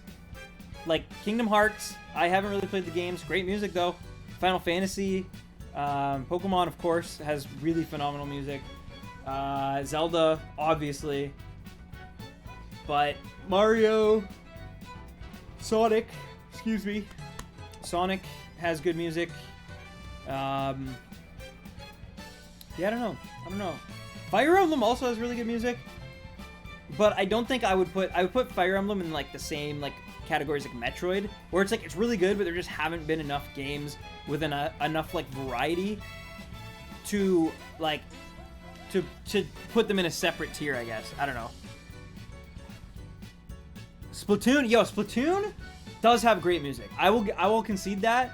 I'd put Splatoon music above both Metroid and Fire Emblem.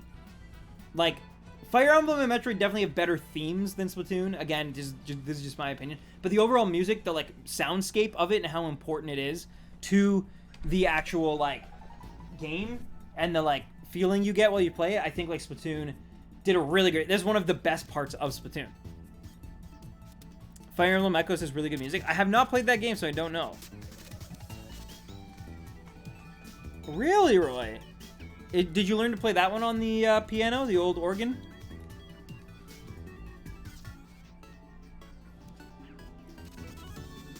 Roy actually wrote me a song on the airplane when we went to Tokyo. It went, I believe. let me try to do it justice here. I believe it went. Stan, can you move out of my way? Something like that, right? And then it was like, and then I was like, oh, okay. And he was like, it's okay. I just have not pooped today. And then I was like, oh, so, and he's like, I desperately need to use the bathroom. You see, I concede that I ate way too many steaks in the airport, and now I'm afraid And it went something like that. So, yeah. Also, life lesson, don't eat too many steaks in the airport before you take a 14-hour flight. But I believe it went something like that. I'm probably just paraphrasing, but it sounded a little bit something like that.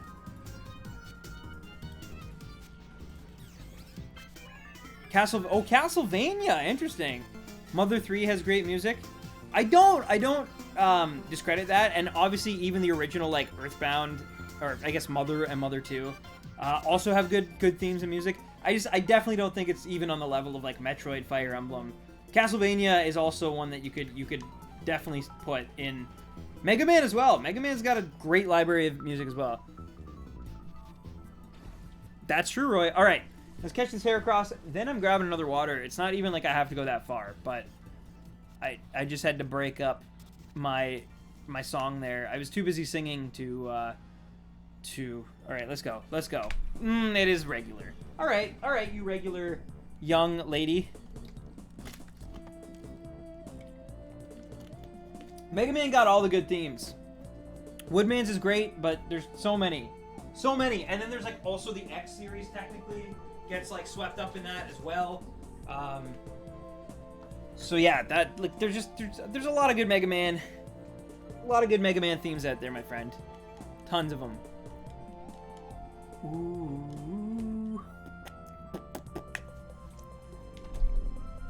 All right.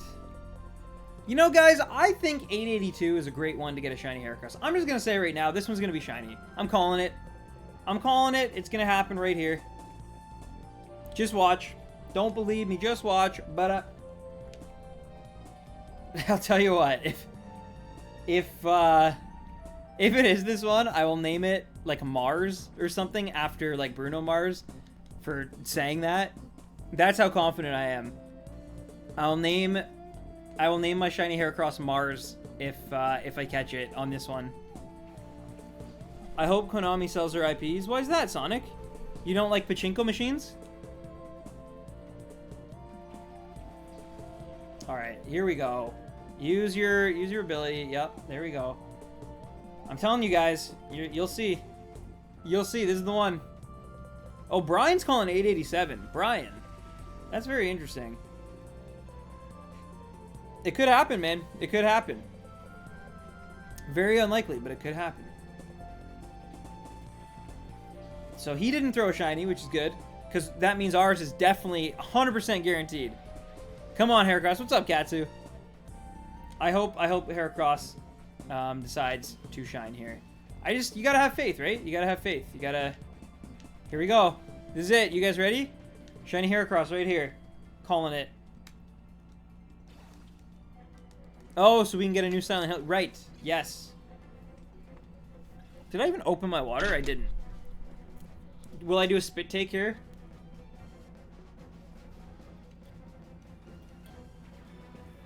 Could you have imagined?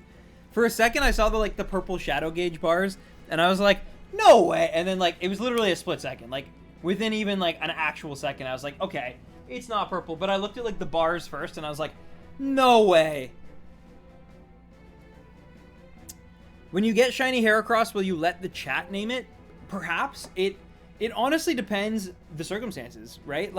It depends kind of how it goes. It depends what, because I do have some names sort of picked out, but obviously I never like to commit to what it could be. And honestly, by the time I get the Heracross, I don't know, maybe it'll just be me and Roy. It could be that long. So I don't know. I would feel bad about saying promising that right now. I don't see why not, but also I have to agree with the name. It wouldn't just be all right, oh, Sonic, you won the contest, so you get to pick the name. Because this is a Pokemon that I'm putting a lot of time, so are you guys, of course, watching me do it. But I spent a lot of time and effort just setting up how to even do it and be able to stream it.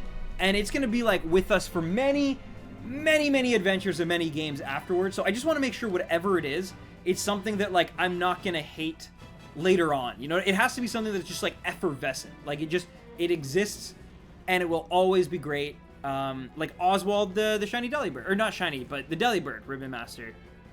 Just just name it Roy. Like, why not? I feel like I've named way too many Pokemon Roy or Roy Boy or Roybly in my in-depth reviews across the generations, so I'm probably gonna abstain from naming another Pokemon Roy, but hey man, Sword and Shield are coming out, so maybe in that game there will be, if there's like a purple sword wielding Pokemon, I might have to name it Roy. Like, how long has this hunt been going on? I feel like it's been months. It's been a while, but it's weird because it's been a while, but it also hasn't.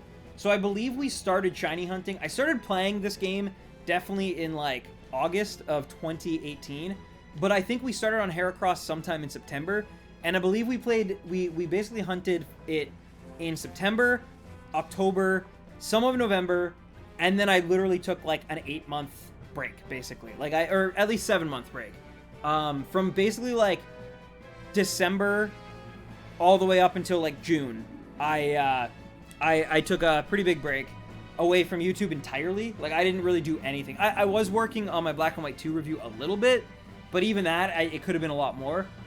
So, yeah, I would say in total, it's probably something like 4 months of actual work into it. And of course, unfortunately, 4 months in Colosseum, it doesn't result in a whole lot. Mind you, though, for 3 of those 4 months, I hit 300 encounters. Like, in 3 months, like, basically, it was like 100 encounters a month, because I was still using net balls and ultra balls to catch it instead of a master ball.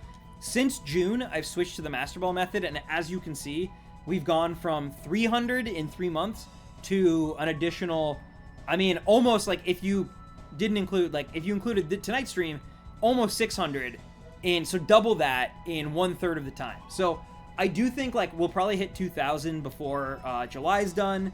We'll probably hit 3,000 before August is done, if I had to guess. I mean, I can't, like, confirm that, but I would think by the end of the summer, at least, we should be around 3,000 encounters, and I'll be okay with that. If we can hit, like, somewhere around 3,000 by the time, like, September hits, and then hopefully, and that means that hopefully we can hit, like, 6,000 or, like, 6,000 before Sword and Shield come out, because I know when Sword and Shield come out, a lot of people are going to want me to switch to those games because they're new and they're exciting, and I also will want to play those games a lot more than, obviously, at that point, hunting our, like, 6,000th and first, like, Heracross in this game. So, I don't know how it's all going to play out, but I will say, I think that if we just keep at it, it will hopefully turn out okay, you know? I think if I just give it the effort it deserves this summer and don't, like, flip-flop and don't be like, oh, I'm going to play some Let's Go now, or I'm going to, like, I think I'll be okay if I just, like, focus and kind of, like, crank down on this.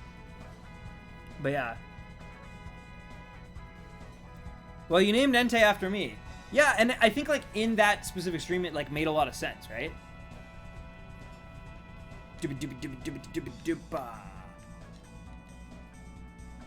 Yo, what's up, Jason? How's it going, man? What you're seeing is real. What you're hearing, I hope, is real, too. Otherwise, you might still have AirPods in your ears. And that's, I mean, it's fine, but I'm not going to judge, but Roy might. But no, what's up, man? How you been? How you been, dude? We're still at it. We're still going for this blasted Heracross. But, again, I just, personally, and I think you guys know this and can tell this, I really just want to get above 1,000. Like, I want to get in the thousands. I want to get in the 4 digits. Because, I'm not going to lie to you guys, there's a very good chance, even from when we started, like, there's always been a very, very good chance that we're going to catch this thing somewhere in the 4 digits. Mind you, it could be the very top of that. Could be 9,999. Could be more than that. It's happened in this game for sure. People have gone to 10, 11,000. But, I definitely just think that, like, being in 1,000, it just makes me start to really think that, like, any stream could be the stream. And, like, I wouldn't quite say, like, 1,000 is the number to do that either, but at least, like, it makes me feel a little bit closer, you know? And, of course, it can literally happen anyone. It could, like, we caught a shiny Heracross in 4,000 odds at, like, what, 700 or something? And we've caught Totodile. I always say this, but it's true. Like, Totodile had 1 in 8,000 odds. We got it in, like, 100 encounters, basically. So, I mean, like, it can happen. Any one of these between now and 1,000 could be. Anyone between 1,000 and 2,000 could be. It's RNG. It's very, like, you know, improbable stuff. And it could happen. Like, we could walk away with a shiny Heracross and then be able to, like, get through Emerald and maybe even, like, Fire Red and Leaf Green and maybe even like the Diamond Pearl Platinum games, like Gen 4, if it all works out. And I don't know if it's gonna work out, but like it could. Like literally our next stream, like, or even this weekend off stream, I could just find the shiny Heracross, and then literally next week we could be finishing this game, doing Mount Battle, purifying Heracross, and getting the first ribbon, like, and that'd be awesome. That'd be really cool, because then you guys can finally like, I mean, I'm sure some of you like read about it and know about like the ribbon quest, but I think like once we catch this Heracross and you start seeing it unfold, you'll be like, oh no, this was actually a really cool idea. It just sucks how long it takes to get a shiny. And I chose that path. I could have just been like, let's get a regular Heracross and do it, but I really, really wanted to get a shiny, because I just think not a whole lot of people have done it. I know there's some who have, but not a whole lot. What's your favorite Mario Kart game? I personally think 8 is like the best kart racer game ever. Like Mario Kart 8 is just amazing. Like it did for the racing genre, to me at least, like in my opinion at least, what Breath of the Wild did for like the open world genre, like, or like adventure genre, however you want to classify that, or like what Odyssey did for the platformer genre. Like I just think it just leveled it up in a huge way. Don't forget not to let Heracross get over level 50. Yes, no, absolutely. And that's the other thing. I don't know if a lot of the guys watching currently this stream know that, but yeah, there actually is, we basically can't get our Heracross, we can't really use our Heracross in battle for a few generations, because we need to ensure that it doesn't reach level 50, like San said, for Battle Frontier purposes. But eventually we can, and then we can like IV train it, and I think Gen 6 or whatever it is, maybe even Gen 5, and then we can like do some real stuff. But yeah, but it'll still be in our party. We just can't have it battle, and we can't have it, I mean, luckily these games aren't like Gen 6 and up where it's like you get shared experience, like experience share, but yeah, we can't let it basically like grow, and it already starts, because we're kind of late in the game here, it starts at already like level 41 or 42 or whatever it is. So yeah, we have to be very careful not to let it get to level 50. So I'm probably gonna just purify it by like walking and giving it the like, what is it, massage it. It's been such a long time. Perfumes or incenses or massages, whatever it is, to like get that bar lower and lower. I think I might even have a time flute still, so I can literally just like get it done with. Mario Kart Wii, I like the Wii one. Double Dash I never really played because I didn't really own a GameCube, so I can't really speak to Double Dash. I know people who've said it's great and they really want it to be put on the Switch. As if that would happen, right? The Switch, what is the Switch even, like, the amount of things that it still doesn't have, the Switch, is actually kind of hilarious at this point, and it's still selling so well. Like, people don't care. People are just like, I can bring my Pokemon on the go? What is this? Breath of the Wild is one of the best games ever made, and I can bring it on the train? Like, who cares about Netflix? Where's Netflix? Where's YouTube? Yeah, at least you guys have Hulu in the States. Like, we don't even have Hulu, so we have no reason to use it as like a video streaming thing at all. Where's the the real virtual console, you know, like with like a ton of games? Where is all that? Where is all that? Is YouTube on there now? They may have put it on. I don't know. It's still, though, it's just crazy to me. Like, they are putting a game based on a Netflix show, sponsored by Netflix, on their system. So, like, that Dark Crystal game, and yet they still don't have Netflix. Like, it's so bizarre. Yeah, they've been promising things for a long time, Roy. The Switch, I will definitely say, the Switch is a console that, like, it's obviously exceeded, like, most expectations, and it really is a breath of fresh air in this, like, current market. However, having said that, it's still very clear to me that, like, they really needed to do something after the Wii U's failure and didn't really have a whole lot of plans in place and just wanted to get it to market so that they could hopefully recoup some of the losses from the Wii U. And it worked, but it clearly shows that, like, they were not really ready for every detail of the Switch to be, like, finished. And we're still kind of suffering. Like, the online got delayed. We still don't have, like, the things like Netflix and Virtual Console and things like that. But even just, like, in terms of, like, the amount that it can hold, like, there's a lot that says to me that they definitely try to rush it out. But that's fine. That's fine.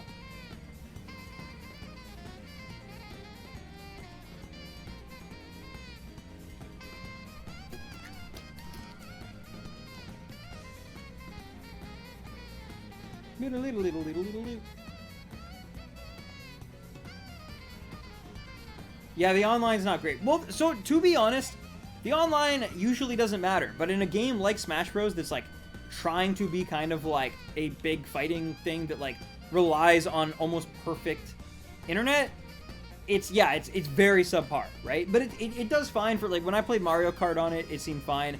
I assume Splatoon 2 must be fine because Splatoon 1's internet I always found was great on the original Wii U, so it'd be really weird if they regressed that hard. But yeah, even though I definitely don't like praise the Switch is online, I do think that like Smash is a very specific instance where like I don't really know, like, yeah, I don't know if they ever would have had it perfect. Also, guys, I'm just gonna run to the bathroom really quick. Sorry, all the water. I'm just gonna throw up the.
All right. Sorry about that, guys. That was my bad. I was washing my hands for like 6 minutes straight. You know, germs and stuff. But yeah, sorry about the wait there. It's too bad too, because it's like such a... I need to like almost teach Nad how to like do this specific hunt, because it's really just a few very simple inputs, and then like, yeah, because that could have been like 2 extra ones, just, you know, done and accounted for, because it's not that hard. Like, it's not like SOS hunting where there's like, you know, there's sometimes you gotta like switch berries and do specific things to ensure that, I don't know. I think that I should probably teach her how to do it. What's up, Brian? Are you playing this on Wii or GameCube? I'm actually playing it on a real GameCube, and the reason for that is my Wii, like my original Wii that was backwards compatible, stopped working. Like it, and my other one I don't think is GameCube compatible. So yeah, I kind of have to use my old GameCube. I guess I could buy an old Wii, and excuse me, they made so many of them that it's probably not like the end of the world to find one. Like, it probably wouldn't break the bank exactly, but yeah, I don't know. But yeah, I like playing it on a GameCube though. It feels. Oh no, you know what? Here's the reason why it's a GameCube. Sorry, that's my bad. I forgot that I literally planned it, and thank God I planned it. It's because it's a GameCube. Because at some point, in order to stream the Pokemon Emerald stuff, I am going to have to use the Game Boy Player, which is only kind of like part of the GameCube. You can't really do it on the Wii. I also was like, that was the truth about my Wii as well. But the reason I didn't buy a new Wii is because in order to, yeah, do Emerald, I had to get the Game Boy Player or whatever it is. So yeah, that is why it's a GameCube. My bad. Aren't all Wii compatible with GameCube games?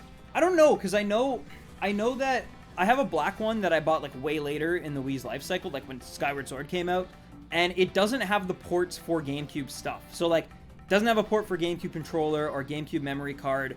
It's just a Wii. And so like, I just assumed it didn't play GameCube games because I couldn't play on it. Like a Wii remote wouldn't work with a GameCube game. So I just assumed it wasn't backwards compatible. Maybe I'm wrong, but even still, like, I'd have no way of using a controller on it. And Jason, yeah, I've come back recently to the streams, but not for a long time. Like, it basically, I think it was like 3-4 weeks ago, something like that. And I've just been here on my second channel, just, you know, like hanging out, trying to get this shiny, and keeping it very simple, keeping it very chill. Even playing music. I never used to play music on streams, but these are just like, it's the same thing over and over again. So the only way I think to like kind of liven it up is sometimes play some cool music. Hey, what's up, Coco Fury? Well, welcome. I really want to start playing the Metal Gear series, but I don't know where to start. I mean, wouldn't Metal Gear 1 be the best place to start, I think? Because even, like, I know some of them, like, take place technically before Metal Gear 3, but wouldn't, like, or Metal Gear, the original Metal Gear, but I think, like, it's all kind of designed so that you'll pick up on context clues and stuff. Like, I think it's best to probably just play it 1, 2, 3, maybe, I think there's, like, a PSP game, maybe, that you might have to play, and then, like, 4 or 5, I think. Again, I don't really know much about the series. I've never played Metal Gear. I've heard great things, but I've never played it. Also, now that I think about it, you only have a 3DS capture card, right? Yes, I do only have a 3DS capture card. However, there's a way that I can, I can stream everything. I've, like, figured it out. The only thing I cannot stream, the one thing that I cannot stream directly into my computer, because I don't have a regular DS capture card and, like, an early DS capture card, is basically when the time comes and I have to transfer Heracross, it will be done in this DS because it has both ports for the Emerald and for Platinum or Diamond and Pearl or whatever. And so because of that, that's the one thing that I can't really show is the mini game of getting Heracross in. But as soon as Heracross is in, you know, Diamond or Platinum or whatever game it ends up being, as soon as that happens, I can then save it, pop out the cart, and then throw it in my 3DS, which is backwards compatible, right? And then I have the capture card for that. So it'll all work out. Hey, Roy, welcome back, dude. That is not a shiny Heracross. That is a blue Heracross. I am back, gamers. You are very welcome. Welcome, Roy. Welcome. Grinding some Mario Maker 2 story mode. Nice, nice. I've heard great things. Mario Maker, I wasn't like... I mean, it seems great. I just never got into the first one, and if I get the second one, it'll probably not be, like, my decision. It'll be, like, I got it as, like, a present, because my birthday's coming up. Something like that. Not that there's anything wrong with it. I don't know. I've never been into, like... I really like video games that have, like, narrative and, like, kind of, like, a thing to do. And I know Mario, like, you can make the courses and, like, try to complete them and stuff. I just, like, I don't know. I haven't picked it up, but maybe one day I will. We'll see. There's a lot of Switch games that I still need to pick up, including Three Houses, potentially. I'll have to wait on Roy's word for that, but yeah. When's your B-Day? I know it's July something. My birthday is... What's today, the 4th? So, my birthday would be... It's a while from now. It's, the 28th, so it's towards the end of the year. End of the month, sorry. Yeah, it's July 28th. So it's coming up. It's coming up. I'll be there before I know it. But I hope it's a good one. I'm really excited. I'm gonna go to Cheesecake Factory for my birthday, I think. Oh, okay. Psybeam, there we go. But yeah, I haven't been to Cheesecake Factory since 2016. No, 2017. 2017. Thanks, big man. Thank you. Welcome to the stream. And I appreciate that. I was thinking 29th. Yeah, it's down there for sure. It's a good time though. I've always enjoyed my birthday. Although the one thing that sucks about it is it's typically like always either the week right before or like the weekend of, like right as people go. Basically, the 2 weeks that people book off the most and travel for, in Canada at least, or at least Ontario, is literally like my birthday week and then the first week of August. Like that's when a lot of people take their vacation, or go to a cottage or go to like a, you know, like a trip or whatever. Excuse me. And so, growing up, that sounds great, except like we never really went anywhere because like we didn't have a cottage or anything like that. And so anytime that I tried to like have a birthday party, like half the kids never could show up because they were literally like out of town. And it was always hard to invite people to my birthday as well because it's like if it was like July like 5th, the last week of school in like June, I could have given out like, you know, invitations and had people come. But the problem was that of course it's so late in July that it would have been weird like giving out invitations like a month before. In hindsight, it's probably what I just should have done, but I guess me and my parents mostly probably didn't think of that. I don't know. But the point is, so yeah, it was always like just whoever was around basically was able to like go. And I like, because that was the one good thing is that I grew up in a pretty like small neighborhood, so everyone kind of like knew each other and knew, like, so just literally like the day of my birthday party, I remember like knocking on my one buddy Colin's door and just being like, hey man, you want to come to my birthday party? And he was like, oh yeah, like sure. And I was like, okay, cool, like yeah. I think his like brother even came because like half the people who were like invited couldn't go because of being out of town. And so like I was like, we have extra spots if like your brother wants to come. And so it was like younger brother like tagged along. Yeah. I feel you. My birthday is August 5th, and I had it. There you go. Yeah, exactly, Brian. Exactly. So it's all good. I don't hate it. I'd still rather have my birthday in like the summertime than have it like in the winter right near Christmas or something. Like it is. I will say for that effect too, it's like really good. As a kid, it was really good because it was like, you know, December like 25th, get presents, and then like July 28th, get presents, right? So it was always like, it was almost not quite like a 6 month right in the middle, but pretty close. So. That was always nice. It was like, it just evened itself out very perfectly. But, yeah. February 9th is mine, long weekend. Close to Valentine's Day, Sonic. Oh, so what happened to the music? Did it just get very quiet? 138.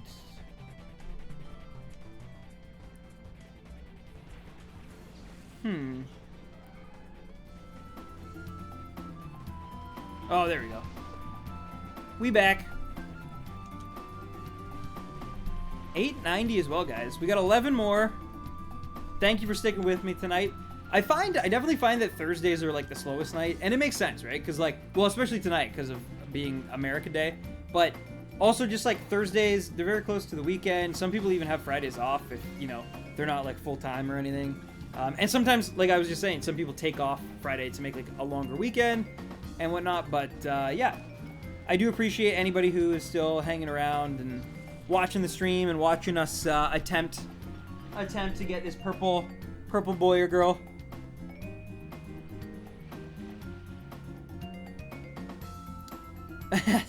That's the perfect answer, Roy. So Roy actually has 3 birthdays. One of them is today. That's actually true. I actually did wish Roy a happy birthday today. Because he's such an American boy that he's such an American boy that he celebrates today almost as though it were his birthday. Like, he literally demands presents from everybody who he comes into contact with. Yeah, Roy has many birthdays. He definitely does have many birthdays. That's true. Little did you know, Roy's actually a 42-year-old man. Yeah, that's why he doesn't share his birthday. He's a 42-year-old man who it took him till he was 38 to have a growth spurt. So that's why his older content, he still sounds like a girl.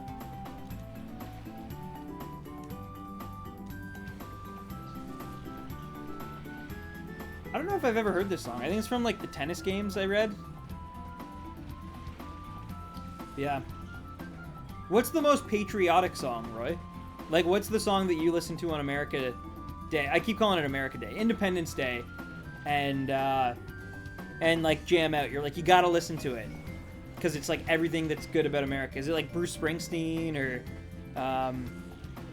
Yes, I am 42, do not speak English. Please do not be frightened. I part... Oh, Roy! Come on. Come on. How old's your uncle? I listened to a few things. Hamilton soundtrack, I'd wager. Because you're not throwing away your shot.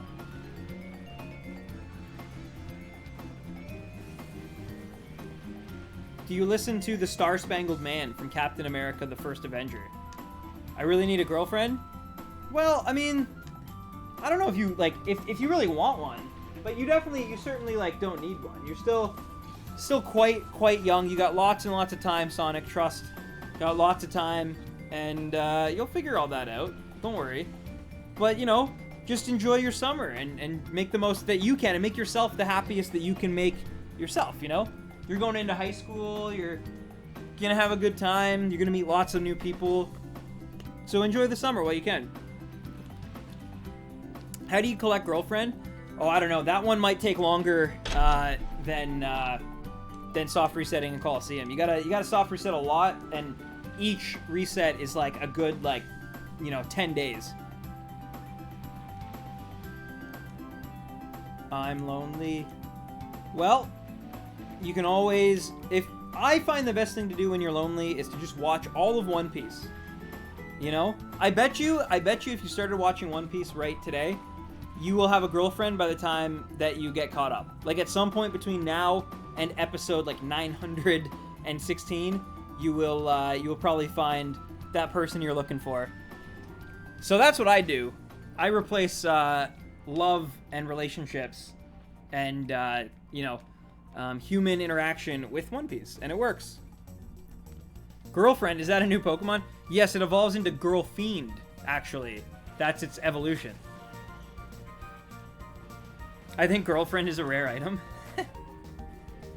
Stan, did you know? What's that, Roy?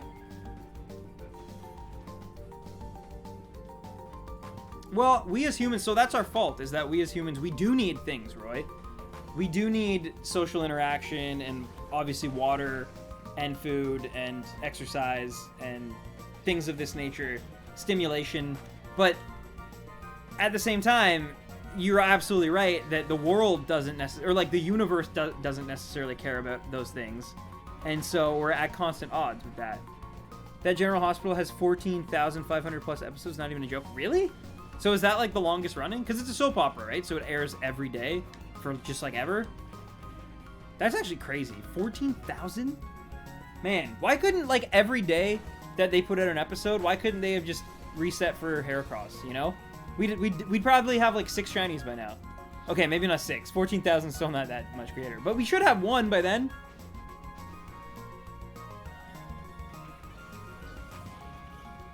It's the longest running show. Wow, good for it, man. Although aren't soap operas kind of like dying though? Also, I just gotta double check here if I hit the button or not. I don't think I did. I think I hit the wrong button. Yeah, we should be at 893. Okay. Well, it's definitely not shiny.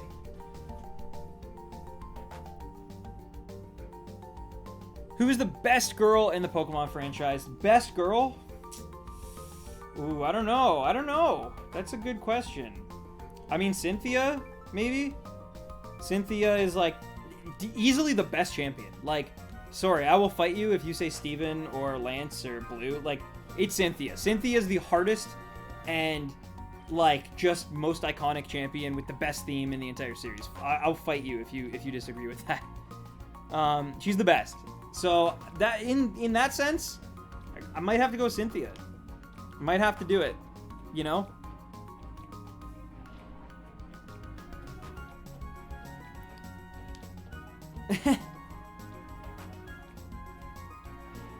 Stan, did you see Armored Mewtwo in Pokemon Go? No, is this real? I've been so busy looking at, like, Kawhi Leonard re-signing news on the Raptors that everything else has, like, been fading to the back. I like Rosa? Okay, yeah, that's totally cool. I mean, everyone has their own... Like, the one that I grew up with was definitely Misty. As, like, a 90s baby, that was definitely... Like, Misty was the girl, for sure. But I think, like, if we're just including the entire, like, media... To me, Cynthia is just, like, the greatest, like... maybe the greatest trainer. Like, she is very, very good at her job. And I hate her melodic so much. But I also love it because when I beat it, then I feel really rewarded. I can't beat Annabelle in the Battle Frontier. There's some really hard trainers in the Battle Frontier. I'm actually very scared about that because I have not... Also, this song just got, like, really, really loud. But yeah, I have not... I've only beaten a few trainers, like, very limited, and I can't even remember because they were for my, like, in-depth reviews. Other than that, I've very rarely taken on the Battle Frontier or any, like, Battle Tower or anything like that. So I probably have a rude awakening in store for me when I eventually get this Heracross. Also, Roy's not kidding. Wow, Armored Mewtwo, they just announced it, like, 9:02. So 6 minutes ago, they just announced Armored Mewtwo in Pokemon Go. That looks actually pretty cool. It looks like he's playing Yu-Gi-Oh! It literally looks like if someone should get all that meme karma right now, and literally, like, make a Yu-Gi-Oh! Meme, because it looks like he has a dual disc. Like, I'm looking at an image right now, and it looks like Mewtwo has a dual disc. If you click on the link Roy sent, and you look at someone named Pokemon Master Holly posted a picture of, like, Mewtwo. Oh, wow, she's actually quite popular. She has, like, almost 60,000 followers. But, yeah, it looks like he has a dual disc. That's crazy. But anyway, it's obviously for the new movie. That's cool. I doubt I'll be able to get one. I don't know how they're introducing it or implementing it, but that's pretty cool.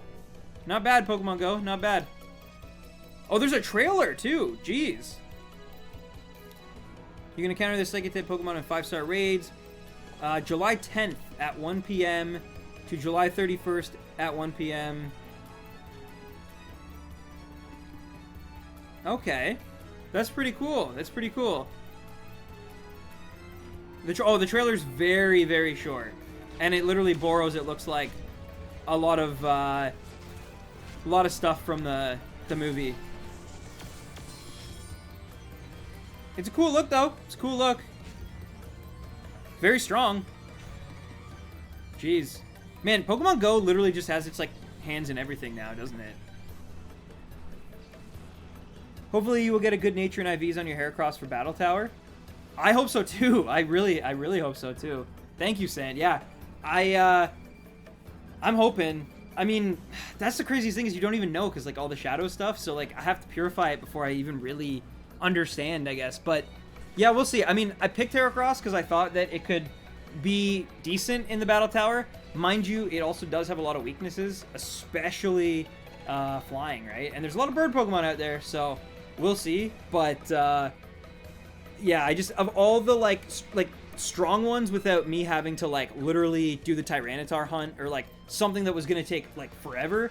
Plus it gets Mega in Gen 6, but of course I'm gonna need to do most of the heavy battling before Gen 6. So I don't know. I don't know how it's all gonna play out, but I am definitely excited to try it. And I'm obviously gonna need two super OP partners for it, right? That can just like carry me, hopefully. What up, Aaron? I really need to play Thousand Year Door. I probably do. I've heard great things. But yeah, I definitely really hope that I get lucky and get good IVs in nature. Like, IVs, honestly, I'm not as concerned about IVs, but nature is definitely something that, like, I just hope it's not, like, a bad nature, you know? Do you have any good Pokemon in Emerald? So, I actually haven't started, like, basically my plan is, because I'm doing, like, the whole stream part of it, is once I beat this game and, like, do Mount Battle and Purify it and get the 2 ribbons here, then I'm going to play Emerald, but I'm going to play through Emerald with the, like, idea and mindset of I need to get these specific Pokemon so that I can beat the Battle Frontier. Like, so I'm not going to use it because, as you said earlier, like, I don't want to get it to level 50, so I'm not even going to transfer Heracross over until, like, I'm basically ready for the Battle Frontier, and that's for 2 reasons. One is obviously, like, just like we said, I don't want to get it to level 50. But 2, just in case, because my copy of Emerald isn't, like, brand new or anything, and there has been times where, like, people's versions of, like, Ruby, Sapphire, Emerald, it's obviously not like Gen 2, but they do sometimes just reset, sort of. Like, they just, like, stop saving.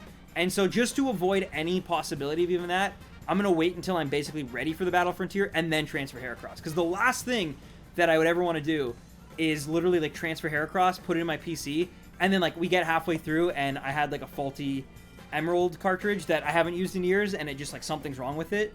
So, yeah, I definitely want to, like, kind of do a little test. And also, I've heard, though, that, like, it might even be worth literally taking some of the Pokemon from these games and transferring them to Emerald and using them in the Battle Frontier. I recommend picking up a Latios and keeping one of the legendary dogs in Colosseum for Battle Tower because they're allowed. Yes, so that's what I was literally just alluding to as well. I've heard, I think is it Raikou, I think, is the one? I might be wrong on that, but I've definitely heard that, like, keeping the legendary dogs are definitely good. Like, it's not a cheat, but it's kind of like an exploit that they hadn't really prepped for. I didn't know about the Latios thing, though, so that's awesome. Who will be your starter on Emerald? I don't know. I can tell you one thing. We will not be shiny hunting for it. But, yeah, I don't know. I think I'm actually due for Torchic. Because in... What did I use in... I think I used Mudkip in my Emerald original playthrough. And I used Trico in my most recent Oras. So I actually do think that it's like time for me to use Torchic again. I try to, like, switch it up every time. So like, for example, even the first time I played through both Black and White and Black and White 2, I picked Snivy both times. And then for the Black and White review, I picked Oshawott. And so for my Black and White 2 review, I'm using Tepig and Emboar for the first time. So I try to, like, make sure that I give all of them a chance, and then I kind of decide which ones I like the most. So for me, having done that through at least 5 generations now, I can definitely say without a doubt that I personally really like Charmander. I really like Cyndaquil. Cyndaquil's pure nostalgia, though. If it was up to, I would definitely pick... I would probably honestly pick Bayleaf, Chikorita, if it was up to me. But yeah, so it goes Charmander, Cyndaquil, and then Trico, and then Turtwig, and then Snivy, and then Froakie, and then Rowlet. So a lot of grass types in there for sure. Starts off very fire heavy. I think, like most kids, I was like, because of the popularity of Charizard and stuff, I was very like, Fire Starter's the best, and then, like, because even when I first played through Ruby and Sapphire, I was like, oh, Torchic's the best, Blaziken's the best. And then as I got older and played more and replayed the games and played Emerald and stuff, like, I discovered a real love for Trico and especially Sceptile. And so, yeah. Now I'm a Sceptile stan, figuratively and literally. But all 3 are in Colosseum. Nice. Torchic is a great starter. Usually when I shiny hunt for a starter in any gen, it's always the grass type. My last starter was a female Chikorita. Nice! Congratulations! That's the one that I never got in Heart Gold, Soul Silver. I got a shiny Totodile and I got a shiny Cyndaquil, but no Chikorita. So kudos to you, because I do love, honestly, the Gen 4 and 5 sprites. I don't know if you can even do them wrong though. Like in shiny forms, like there's still ones that are just dumb, like Garchomp, because they're just a shade, like not even really shade, like barely a shade different. But man, oh man, like I think Cyndaquil looks the best it ever looked in Gen 4. I think you could say the same about literally like all the starters, like even Totodile and Feraligatr, which I also think have great shinies even in 3D games. I think look their best in Gen 4 as well. Like Gen 4 is just so nice. The sprite work is so good. And they follow you too, which is even that much better, right? Like it's so much cooler that, and the shinies specifically will also be shiny on the overworld. Like that is some next level detail. I love it. Man, who likes Sceptile? What a bad Pokemon. Oh, I know. Especially the Mega form. Ugh. Who wants a Dragon Grass type? Like, right? Yeah. No, I really like Sceptile a lot. But there's lots of good ones. Like, I definitely have a newer appreciation for Samurott. I also still enjoy... I still enjoy Infernape. And then, like, Gen 1 is actually super hard because part of me really, really loves Venusaur. Like, really loves Venusaur. But then Charizard is just, like, there's so, like, just like Cyndaquil, there's so much nostalgia kind of, like, seeped into that I think I'd be lying and just trying to, like, seem indifferent, like, or seem different, I guess, rather, if I picked anything but Charizard and Charmander. But those are the ones. Those are the ones that I love through childhood, and they're probably my favorite ones to use even today in battle. But I do have a soft spot for Venusaur a lot, and I don't mind Blastoise either. I think Blastoise is equally, like, great as well. It just depends, like, again, it literally just depends what time I'm playing the games at. Although I will say, Blastoise is probably the one I've used the least. I've definitely, like, used Charizard a lot, and I've definitely used Venusaur, like, twice. I think I've only used Squirtle and Blastoise, like, one time, so... that's kind of bad. Gen 4 is very clean. My favorite Pokemon game and game of all time will always be my first, Sapphire, but objectively, I view Heart Gold, Soul Silver as the best Pokemon games.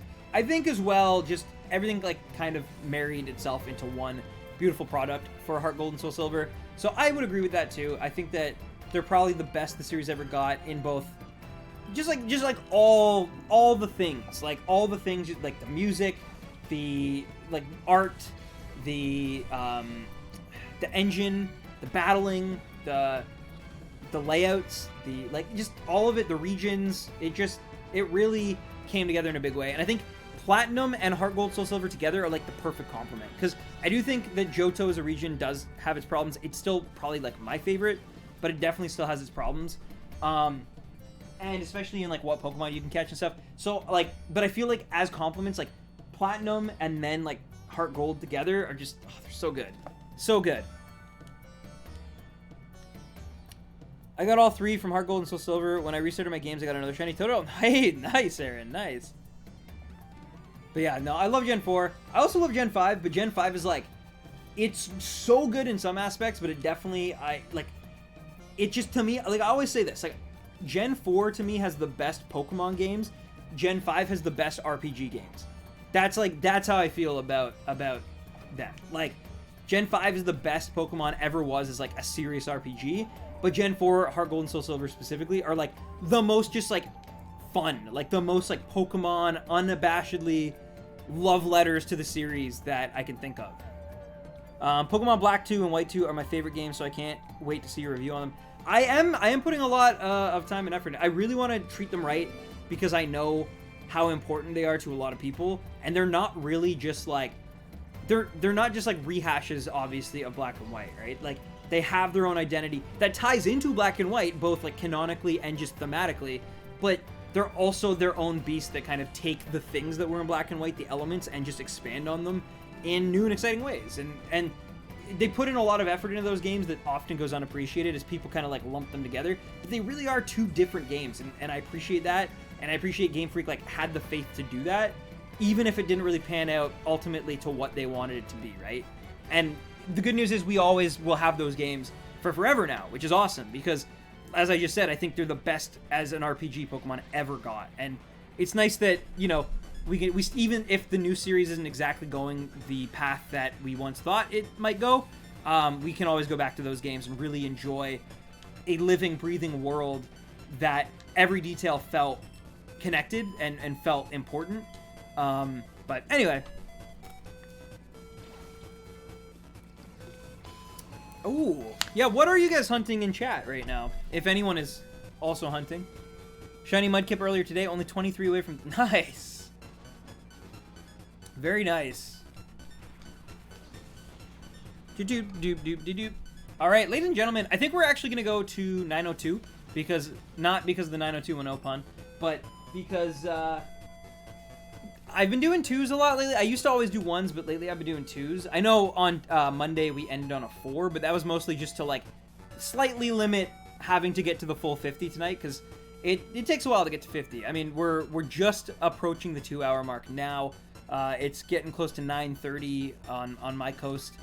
So yeah, I'm probably going to go for, I guess, 3 more here, and then we'll probably call it. But like I said, even though we'll call it tonight, and it's like, oh, we're so close to 1,000, I will try to get to like 1,002 for the next stream, which should be on Tuesday next week. It would have been Tuesday this week, but of course I was seeing Spider-Man, so yeah. But yeah, next week I'm gonna do Black and White 2 stuff on Monday. Tuesday we're gonna stream, and then Wednesday more Black and White 2, and then Thursday. That's kind of my new schedule. Is I try to do Monday and Wednesday do Black and White 2 editing. And then Tuesdays and Thursdays, I try to stream and get at least 100, right? I'm trying to get, like, every week during the stream, like, from Monday to Friday, I'm trying to hit at least 100. So hopefully that means, at the very worst, like, if I never did any free time hunting in this game, at the very worst, I think, like, after the summer, we would still have, like, you know, we'd at least be somewhat further. Like, if we started right now, we'd have at least, like, what, 800-900 extra Heracrosses if we just did it through, like, Monday to Friday. But with me doing it on the weekends, too, I think we'll get a lot further by September. I really want to get this thing by September, though. Like, that is my goal. I want to get the Shiny Heracross by September. Luck is going to have a huge part to play in that. It literally would be, like, almost impossible to me to have a full-time job and guarantee that we get the Shiny Heracross by that time. Literally, I mean, hypothetically, we could never guarantee. Like, it could just never appear. But I do think it'll happen. I really want to say it'll happen before September. Might happen before November, but we'll see. I'm planning on doing a Shiny hunt in Colosseum along with Stan. Nice! Nice, Stan. Don't know what Pokemon to hunt? Yo, I actually, you know what? Before we go tonight, so I'm gonna do, like, my next 2. I'm gonna look at the list, and I want to, like, I think we should ask the chat, like, what they... I mean, obviously, you should definitely not completely... Like, it's kind of what I was talking about, the nickname thing earlier. Like, you want to listen to chat within reason, right? You don't want to... Like, if chat's like, name your Heracross, I don't like, Subway, because I made that joke about Subway at the beginning of the stream. That's something that just, like, a year from now, when we're, like, probably grinding still in, like, Platinum, trying to get, like, all the battle stuff out of the way there, I might look back and be like, oh, really? I named my Heracross Subway after all that time because of, like, one joke. So that's why you got to be, like, careful with that. Same with, like, but you should pick a target. We should, like, try to, like, come up with at least, like, 3 targets that... Because I don't even know if you guys in the chat fully know what all the available targets were. Like, I kind of just... I had settled on either Hitmontop or Heracross, and the thing that... Really the only reason that Heracross, like, pushed ahead, which I'm so glad it did, because the Master Ball trick would have been impossible... unless this game was Japanese, with Hitmontop. But the only reason at the time why I settled on Heracross, aside from Hitmontop, is literally it just came down to, well, one, I think that the 3D model shiny color isn't quite as washed out on Heracross as it is Hitmontop. But the main reason was actually just, I mean, it's really simple. Heracross has Mega Evolution, so it's something to look forward to when we get to Gen 6. Like, it's just something that, like, Hitmontop would never have. Like, though Heracross will never get a true evolution, we at least can Mega Evolve it for, like, 3 of the games. Or, like, I guess 4 if Ultra Sun and Ultra Moon is involved. But I don't think it is. But, yeah, from, like, in terms of, like, you know, X and Y, Oras, and then Sun and Moon, like, all 3 of those we can use Mega Evolution, and that's going to be a huge asset. Of course, Galar, it doesn't seem like it even matters anymore, but we'll wait and see how that works. But yeah. Yeah, I think that's awesome, San. I love the idea of Colosseum hunting and Colosseum hunters, because I really do think it's like the hardest shiny undertaking that a shiny hunter can do. Like, it's so ridiculously difficult. Like, not difficult.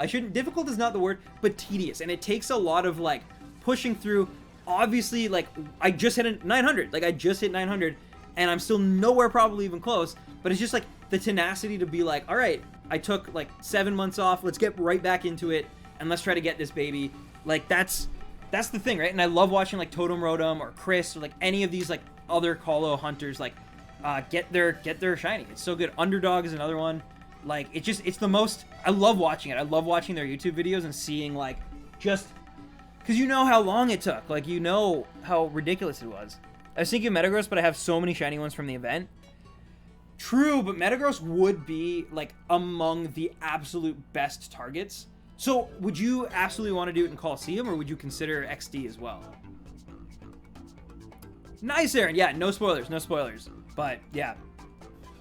What do you think of Spider-Man? I still haven't watched it. I thought it was really good. I think it's hard to ever top Enter the Spider-Verse, because Enter the Spider-Verse, like, was just a few months ago, and it was so good. But having said that, I really do think Far From Home, I think right now Homecoming still slightly edges it out for me because of the Vulture stuff. I just thought was, like, it was great. And as a teen movie, I thought it was really wonderful. It was very John Hughesy. But Far From Home retains a lot of that, and there's some, I will say, Far From Home, aside from, like, the Vulture, like, highway scene or whatever, where he, like, figures out who Peter is, aside from that one scene, I think Far From Home has, like, these nuggets of scenes that are, like, some of the best in the entire MCU. And, like, again, I won't spoil anything, but there's 2 specific fight scenes, something involving towards the end that I definitely won't spoil, and then there's, like, kind of, like, an homage to somebody else that we know. There's some great stuff. And sorry, I know I'm kind of playing a little fast and loose, so I'll shut up now. But I really, really love it. And Pokemon XD, another Shadow Pokemon be shiny. And if I decided to hunt, I want to get all the ribbons on my shiny. That's totally fair. That's totally fair. I thought though that, like, couldn't you hypothetically get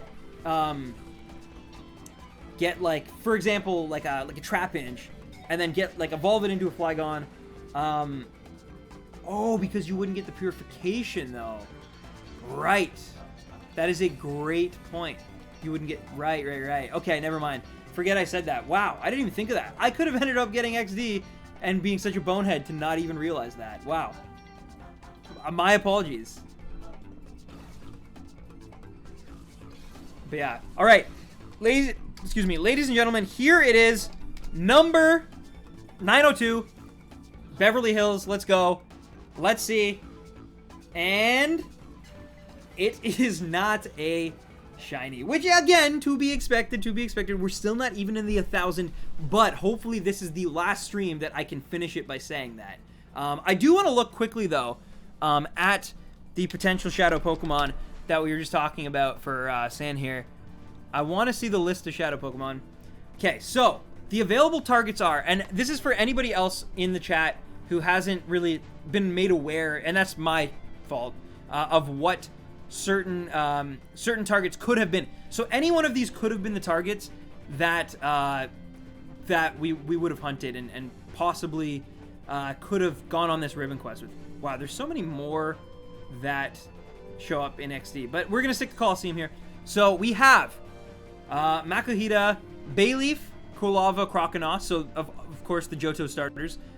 We also have Slugma, Noctowl, Flaffy, so could have gone Ampharos. Skiploom, Quagsire. I love Quagsire a lot. Has very great typing and some solid defense to it, as long as, of course, no grass types. We got Misdreavus. Could have been a Mismagius. Furret, Yanma, Remoraid, Mantine, Quillfish. A lot of water types there. Metadite, Meditite, sorry, Dunsparce, Swablu, Sudowoodo, Hitmontop, which, as I've said, was literally the runner-up. I almost settled on Hitmontop. Entei, Ladian, Suicune, Gligar, Stantler, Piloswine, Sneasel, Aipom, Murkrow, Forretress, Aridos, Granbull, Vibrava, Raikou, Sunflora, Delibird, Heracross, which is, of course, our beautiful baby, Skarmory, Miltank, Absol, Houndoom, Tropius, Metagross, Tyranitar, and then also a little bit later in the game you can get a Smeargle, which, I mean, Smeargle would have been honestly kind of rough. You can get a Ursaring, Shuckle, and finally, I believe, a Togetic. And then if you had the Japanese stuff, you could get a Togepi, or sorry, you could get a Togepi, which, you know, Mareep, which again, because you can already get a Flaffy. And then Scizor was the final one, I believe. So in that list, though, the legendary beasts, the dogs, like, you can't, you don't want them because they might not be able to, like, I think they're allowed in Emerald, but maybe not in Platinum for some of the other battling ones later on. So I don't think you should get them. But in terms of targets, there's a lot of good Pokemon that eventually got, like, Gen 4 evolutions, right? We got, like, Misdreavus, we got, like, Gligar could have been a Gliscor, Piloswine could have been Mamoswine, Aipom, Ambipom, Sneasel, Weavile. Weavile's not bad. Also a decent enough shiny that's, like, different. Honchkrow could have had a Honchkrow. But, yeah, there's some really good targets in there, for sure. I personally, though, I think, like, for me, it was always... Oh, and also, you definitely don't want one of the ones that's, like, beyond level 50, which means you probably also don't want to go for Tyranitar, which is level 55, because then there's issues running into later on. But, also, thank you for the sub. I could have sworn I just heard... Oh! Nyan V? Hope I'm pronouncing that. Sorry. But, thank you so much. Oh, you are going to go for Metagross, but would the level 55 stuff conflict with some of the potential stuff going... Oh, no, Metagross is 50. My bad. I'm literally getting my pseudo-legendaries mixed up here. My bad. But, yeah, Metagross is definitely a solid one. Of course, great shiny, but a pseudo-legendary is going to help you with all of the battle components, right, in the later parts of the quest. I think that'd be awesome. I would love to hear about... Of course, Metagross, from what I understand, too, though, is kind of a pain in the butt to get. But at least you can have the Master Ball, so that helps a little bit. But I would love to hear about it if you do proceed with that.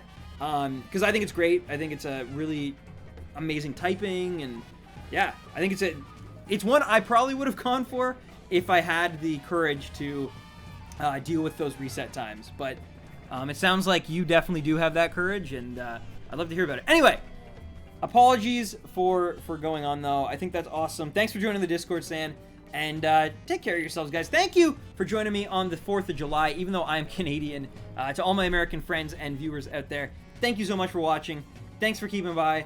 And, yeah, we still don't have Heracross, but we're getting closer, guys. We are getting closer. And, again, I will be streaming next Tuesday, so please tune in if you're able to make that stream. I'll try to go a little bit earlier, closer to 7. Like I said, today I ran into some unforeseen things. But, anyway, thank you so much. I love you guys. I love your faces. And as I always say, happy hunting, baby rhinos. Mind that comma, and peace. And enjoy that Mario music to take us out. It's been a Mario kind of day. But anyway.